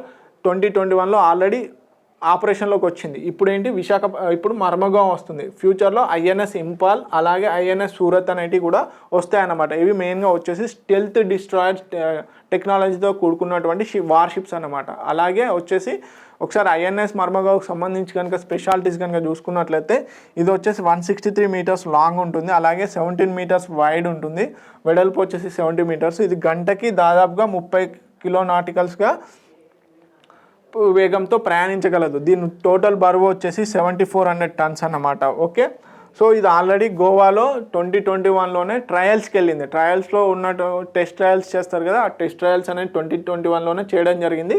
ఇప్పుడు ఇండక్ట్ చేయడం జరుగుతుంది అనమాట, అంటే పూర్తిగా ఆపరేషన్లోకి వస్తుందన్నమాట. ఓకే, నెక్స్ట్ వచ్చేసి స్వచ్ఛ విద్యాలయ పురస్కార్ అనే న్యూస్లో ఉంది అండి.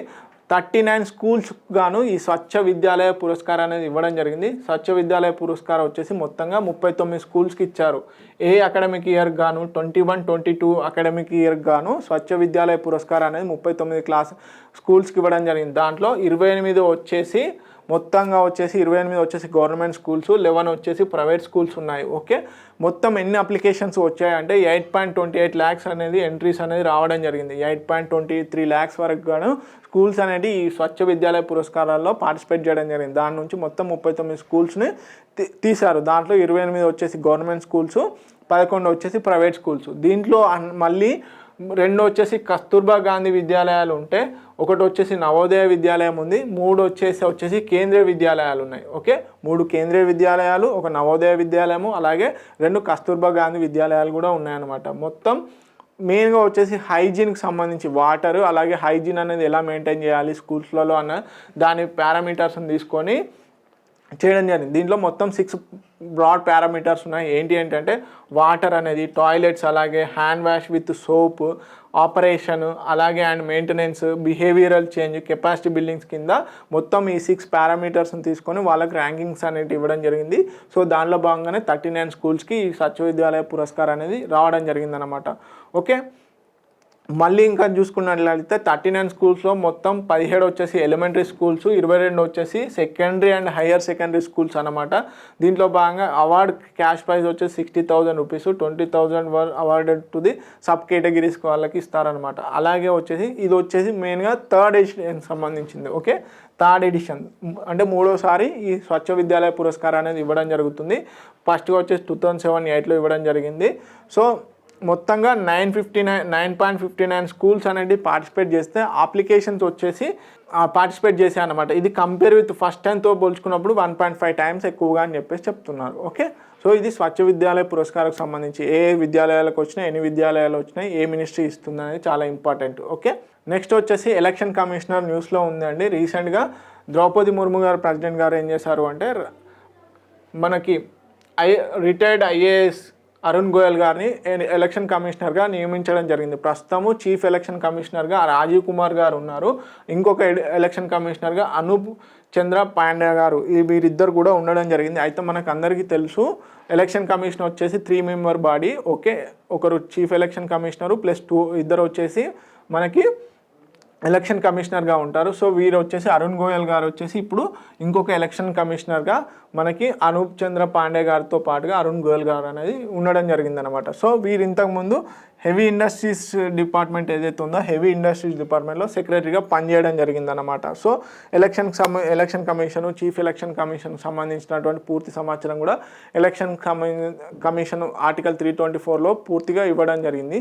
So please revise that one. Okay, election commissioner ఏ విధంగా ఎన్నుకుంటారు, ఏ విధంగా రిమూవ్ చేస్తారు, ప్లస్ అలాగే ఎంత టర్మ్ ఉంటుంది, రీసెంట్గా ఏమేమి చేంజెస్ చేశారు, అమెండ్మెంట్స్ ఏమైనా చేశారు అనేది కూడా చాలా ఇంపార్టెంట్. ఓకే, ఇప్పుడు చీఫ్ ఎలక్షన్ కమిషనర్ అనేది చాలా important. Okay, next current affair వచ్చి వరల్డ్ హెరిటేజ్ వీక్ 2022 అనే న్యూస్లో ఉంది. వరల్డ్ హెరిటేజ్ వీక్ వచ్చేసి మనకి నవంబర్ 19th నుంచి నవంబర్ 25, 2020 మధ్యలో వరల్డ్ హెరిటేజ్ వీక్ అనేది చేయడం జరుగుతుందన్నమాట. దీన్ని ఎవరు నిర్వహిస్తారు అంటే ఆర్కియాలజికల్ సర్వే ఆఫ్ ఇండియా వారు ఇండియాలో వరల్డ్ హెరిటేజ్ వీక్ అనేది నవంబర్ 19th నుంచి నవంబర్ 25th మధ్యలో ఈ వరల్డ్ హెరిటేజ్ వీక్ అనేది చేయడం జరుగుతుంది. అయితే ఏంటి అంటే మనకి 1972లో 1972లో వరల్డ్ హెరిటేజ్ కన్వెన్షన్ అని చెప్పేసి ఒక కన్వెన్షన్ జరుగుతుంది.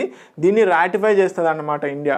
సో రాటిఫై చేసినందుకు గాను దాన్ని రికగ్నైజ్ చేస్తూ వరల్డ్ హెరిటేజ్ కన్వెన్షన్ రికగ్నైజ్ చేస్తూ వరల్డ్ హెరిటేజ్ డేను వచ్చేసి 18th ఏప్రిల్న చేసుకుంటే వరల్డ్ హెరిటేజ్ వీక్ వచ్చేసి ప్రతి సంవత్సరం 19 నుంచి 25 మధ్యలో ఈ వరల్డ్ హెరిటేజ్ వీక్ అనేది చేస్తాము. సో ఇండియాలో వచ్చేసి ఆర్కియాలజికల్ సర్వే ఇండియా వచ్చేసి 3691 వరకు మాన్యుమెంట్స్ను ప్రొటెక్ట్ చేయడం జరుగుతుంది. ఓకే, దాంట్లో భాగంగా ఉత్తరప్రదేశ్లో హైయెస్ట్ ఆర్కియాలజికల్ మాన్యుమెంట్స్ ఉంటే ఉత్తరప్రదేశ్లో వచ్చేసి హైయెస్ట్ మాన్యుమెంట్స్ ఉన్నాయి. సో ఇప్పటి వరకు వరల్డ్ హెరిటేజ్ సైట్స్ ఎన్ని అంటే 40 వరకు యునెస్కో వరల్డ్ హెరిటేజ్ సైట్స్గా ఉన్నాయి. సో 39th 40 ఏదైతే ఉందో 39వ 45 ఏదో ఉందో అవి ఖచ్చితంగా కామెంట్ సెక్షన్లో పెట్టండి. ఓకే, నెక్స్ట్ కరెంట్ అఫైర్ వచ్చేసి ఇంటర్నేషనల్ కమిటీ ఫర్ మెజర్స్కి సంబంధించినటువంటి న్యూస్ అండి. దీనికి ఏం లేదండి, ప్రొఫెసర్ వేణుగోపాల్ అచంతా గారు ఈ సిఐపిఎంకి మెంబర్గా ఎన్నుకోవడం జరిగిందనమాట. సో ఇంటర్నేషనల్ సిస్టమ్ ఆఫ్ యూనిట్స్లో భాగంగా ఈ సిఐపిఎం వర్క్ చేస్తుంది. దానికి గాను ఎవరు ప్రొఫెసర్ వేణుగోపాల్ గారిని మెంబర్గా ఎన్నుకోవడం జరిగిందనమాట. ఓకే, నెక్స్ట్ వచ్చేసి కమాంగ్ హైడ్రో పవర్ స్టేషన్ అనే న్యూస్లో ఉంది. మినిస్ట్రీ ఆఫ్ పవర్ వారు 600 మెగావాట్స్తోని కమాంగ్ హైడ్రో పవర్ స్టేషన్ని అరుణాచల్ ప్రదేశ్లో అరుణాచల్ ప్రదేశ్లో నిర్మించడం జరుగుతుందన్నమాట. ఇది తవాంగ్ డిస్టిక్లో ఆర్జినేట్ అవుతుంది. అంటే యాక్చువల్గా కమాంగ్ వచ్చేసి మనకు బ్రహ్మపుత్ర రివర్కి మెయిన్ ట్రిబ్యూటరీ అన్నమాట. సో దానిలో భాగంగా ఇది ఎక్కడ ఆర్జిన్ అవుతుంది అంటే తవాంగ్ డిస్టిక్లో ఆర్జిన్ అవుతుంది. సో అరుణాచల్ ప్రదేశ్లో ప్లస్ అలాగే అస్సాంలో రెండిట్లలో ఈ 2 రాష్ట్రాలలో కూడా ఈ కమాంగ్ రివర్ అనేది ఫ్లో అవుతూ ఉంటుంది. ఓకే, ప్రవహిస్తూ ఉంటుంది. అలాగే ఇది ఈస్టర్న్ కమాంగ్ డిస్ట్రిక్ట్స్కి వెస్టర్న్ కమాంగ్ డిస్ట్రిక్ట్స్కి బార్డర్గా కూడా ఉంది. ఓకే, కమాంగ్ పవర్ స్టేషన్ అనేది ఏ రాష్ట్రంలో ఉంది ప్లస్ అలాగే ఎంత మెగావాట్స్తో నిర్మిస్తున్నారు అని చెప్పేసి అడిగితే కనుక 600 మెగావాట్స్ ప్లస్ అలాగే రాష్ట్రం వచ్చేసి అరుణాచల్ ప్రదేశ్. ఓకే, నెక్స్ట్ వచ్చేసి India young water professional programme అనేది న్యూస్లో ఉంది. నేషనల్ హైడ్రాలజీ ప్రాజెక్ట్లో కింద ఈ national young water professional programme అనేది తీసుకురావడం జరిగింది. ఇది మెయిన్గా వచ్చేసి supported by the Australian water partnership ఏదైతే ఉందో ఆస్ట్రేలియన్ వాటర్ పార్ట్నర్షిప్ వారు దీనికి సపోర్ట్ చేస్తున్నారన్నమాట, India young water professional programme. So దీంట్లో భాగంగా ఏంటంటే మినిస్ట్రీ ఆఫ్ జల్ శక్తి ఏదైతే ఉందో మినిస్ట్రీ ఆఫ్ జల్ శక్తి వారు వాటర్ యొక్క ఇంపార్టెన్స్ని ఈ ప్రొఫెషనల్స్కి యంగ్ ఎవరైతే ఉంటారో వారిని ప్రొఫెషనల్స్గా తీర్చిదిద్దుతూ ఉంటారనమాట. సో వాటర్ యొక్క ఇంపార్టెన్స్ అంతా ఇదంతా కూడా బిల్డింగ్ ది కెపాసిటీ అనేది చెప్పేసి తీసుకురావడం జరిగింది. ఓకే, దీంట్లో భాగంగా స్కిల్స్ కానీ యాటిట్యూడ్ కానీ ఇవన్నీ వాటర్ యొక్క ఇంపార్టెన్స్ అంతా కూడా వీరికి ఇంటర్నలైజ్ చేస్తాయన్నమాట. సో దీని ద్వారా ఏంది వాళ్ళు వేరే దగ్గరికి వెళ్ళినప్పుడు వాటర్ యొక్క ఇంపార్టెన్స్ని కానీ వర్క్షాప్స్ కండక్ట్ చేసినప్పుడు సెమినార్స్ అనేవి ఇవ్వడం జరుగుతుంది. దాంట్లో భాగంగానే India young water professional programme అనేది తీసుకురావడం జరిగింది. ఓకే, నెక్స్ట్ వచ్చేసి MARG portal department for promotion of industry and internal trade వారు చాలా జాగ్రత్త గుర్తుపెట్టుకోండి. Department for promotion of industry and internal trade వారు మార్గ్ పోర్టల్ అని చెప్పేసి తీసుకురావడం జరిగింది. సో ఈ మార్గ్ పోర్టల్లో భాగంగా ఏం చేస్తారు అంటే startup applications for registration, startups అనేది అప్లికేషన్ చేసుకోవాలి అని చెప్పేసి చెప్పడం జరుగుతుంది. సో మెంటర్షిప్, ఈ మార్గ్ అంటే ఏం లేదండి, mentorship, advisory, assistance, resilience and growth అని చెప్పేసి ఒక పోర్టల్ తీసుకొచ్చారు. దీంట్లో భాగంగా వేరియస్ డైవర్సిఫికేషన్స్ అంటే ఒక టైప్ ఆఫ్ మెంటర్షిప్ ఇవ్వడం జరుగుతుంది అన్నమాట. సో దాంట్లో భాగంగానే ఏ విధంగా స్టార్టప్ని గెయిన్ చేసుకోవాలి, ఏ విధంగా స్టార్టప్కి సంబంధించినటువంటి యాక్టివిటీస్ చేయాలి అని చెప్పేసి ఒక మెంటర్షిప్ ప్రోగ్రామ్ అనేది ఇవ్వడం జరుగుతుంది దీంట్లో భాగంగా. ఓకే, నెక్స్ట్ వచ్చేసి నేషనల్ గోపాల్ రత్న అవార్డు అనే న్యూస్లో ఉంది. దీన్ని ఎవరిస్తారు అంటే ministry of fisheries and animal husbandry వారు, డైరింగ్ వారు ఎవ్రీ ఇయర్ కూడా నేషనల్ గోపాల్ రత్న అవార్డు అనేది ఇవ్వడం జరుగుతుంది. దేంట్లో భాగంగా అంటే రాష్ట్రీయ గోకుల్ మిషన్లో భాగంగా నేషనల్ గోపాల్ రత్న అవార్డ్స్ అనేవి ఇవ్వడం జరుగుతుంది. సో ఇది ఒక హైయెస్ట్ నేషనల్ అవార్డు, డైరీ సెక్టార్కి సంబంధించి కానీ ఫిషరీస్ యానిమల్ హస్బెండరీకి సంబంధించి కూడా హైయెస్ట్ నేషనల్ అవార్డు అనమాట. సో దీంట్లో భాగంగా మొత్తం 3 కేటగిరీస్ ఉంటాయి. ఓకే, 3 కేటగిరీస్లో ఫస్ట్ కేటగిరీ వచ్చేసి best dairy farmer rearing indigenous cattle and buffalo బ్రీడ్స్కి సంబంధించి. సెకండ్ వచ్చేసి best artificial insemination technician. Okay, best artificial ఇంటెలిజెన్స్ను ఎవరు వాడుతున్నారు అని చెప్పేసి. ఓకే, థర్డ్ వచ్చేసి best dairy cooperative milk producer company dairy farmer production organisations ఏవైతే ఉంటాయో వాళ్ళందరికీ కూడా ఈ 3 కేటగిరీస్లో రికగ్నైజ్ చేసి వాళ్ళకి awards first prize, second prize, third prize అనేది ఇవ్వడం జరుగుతుంది. దీంట్లో భాగంగా ఫస్ట్ టైం ఎవరికి అండి, మంచెపల్లి బసవయ్య ఎవరైతే ఉన్నారో ఆంధ్రప్రదేశ్కి సంబంధించినటువంటి మంచెపల్లి బసవయ్య గారికి ఎందులో అండి బెస్ట్ ఆర్టిఫిషియల్ టెక్నీషియన్గా వీరికి అవార్డ్ థర్డ్ ప్రైజ్ అనేది ఇవ్వడం జరిగింది. ఓకే, చాలా ఇంపార్టెంట్. సో ఇక్కడ ఎవరెవరికైతే అవార్డ్స్ ఇవ్వడం జరిగిందో వాళ్ళ నేమ్స్ అనేవి మెన్షన్ చేయడం జరిగింది, ప్లీజ్ నోట్ చేసుకోవడానికి. ఓకే, ఎవరెవరికి ఏ కేటగిరీలో అవార్డ్స్ వచ్చాయనేది important. First award, second award, third award, first award, second award, third award, ఈ విధంగా క్రోనలాజికల్ ఆర్డర్లో పెట్టడం జరిగింది. ఓకే, నెక్స్ట్ వచ్చేసి షరమ్ ఈ షేక్ ఇంప్లిమెంటేషన్ ఆఫ్ ప్లాన్ అంటే మనకి COP27 అనేది న్యూస్లో ఉంది. కానీ COP27 వచ్చేసి మనకి ఈజిప్ట్లో జరుగుతుంది కదా. సో దాంట్లో భాగంగా ఇంప్లిమెంటేషన్ యాక్షన్ ప్లాన్ అని చెప్పేసి తీసుకురావడం జరిగింది. దాంట్లో భాగంగానే ఇప్పుడు ఏంటి మెయిన్గా లాస్ అండ్ డ్యామేజ్కి సంబంధించినటువంటి ఒక ఫండ్ని డెవలప్ చేయండి. ఇది మెయిన్గా డెవలపింగ్ కంట్రీస్కి యూజ్ అవుతుంది.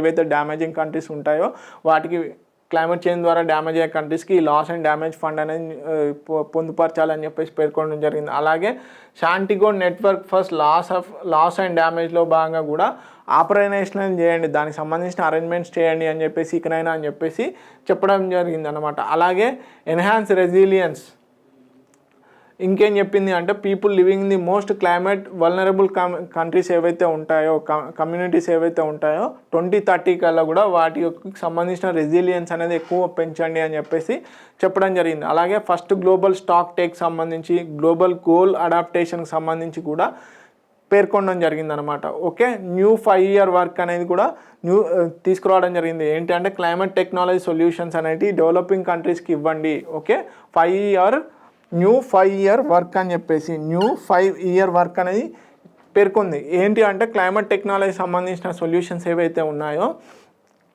అవన్నీ కూడా డెవలపింగ్ కంట్రీస్కి ట్రాన్స్ఫర్ చేయండి, దాని ద్వారా క్లైమేట్ చేంజ్ మీద అవి ఇంకెక్కువ వర్క్ చేస్తాయి అని చెప్పేసి ఏది ఈజిప్ట్లో జరుగుతున్నట్టు COP27లోని షరమ్ ఇల్ షేక్ ఇంప్లిమెంటేషన్ ప్లాన్లో ఇవన్నీ కూడా ఎజెండాస్ తీసుకురావడం జరిగిందనమాట. అంటే క్లోజింగ్ సెరమనీలో ఒక డాక్యుమెంట్ అనేది రిలీజ్ చేయడం జరిగింది. మాకు ఇవన్నీ కావాలి, లాస్ అండ్ డ్యామేజ్ ఫండ్ అనేది కావాలి, అలాగే Santiago network for loss and damage అనేది తీసుకురండి, అలాగే ఎన్హాన్స్ రెసిలియన్స్ ఎవరైతే క్లైమేట్ చేంజ్కి సంబంధించి వల్నరబుల్ కంట్రీస్ ఉంటాయో అక్కడ ఈ ఎన్హాన్స్ రెసిలియన్స్ అనేది తీసుకురండి అని చెప్పేసి చెప్పడం జరిగింది. ప్యారిస్ అగ్రిమెంట్లో ఏదైతే ఉందో ప్యారిస్ క్లైమేట్ ఏదైతే ఉందో COP జరిగింది కదా, అక్కడ స్టాక్ ట్రేడ్ అనేది తీసుకురండి అని చెప్పేసి దానికి సంబంధించింది కూడా మళ్ళీ ఒకసారి వాయిస్ రేజ్ చేయడం జరిగిందనమాట. సో ఇది COP27కి సంబంధించినటువంటి అవుట్కమ్ అనమాట. ఓకే, సో ఇవ్వండి వీక్కి సంబంధించినటువంటి కరెంట్ అఫైర్స్. ఇలానే మరిన్ని కరెంట్ అఫైర్స్ చెప్పడం జరుగుతుంది. So please follow T1 academy. Thank you so much.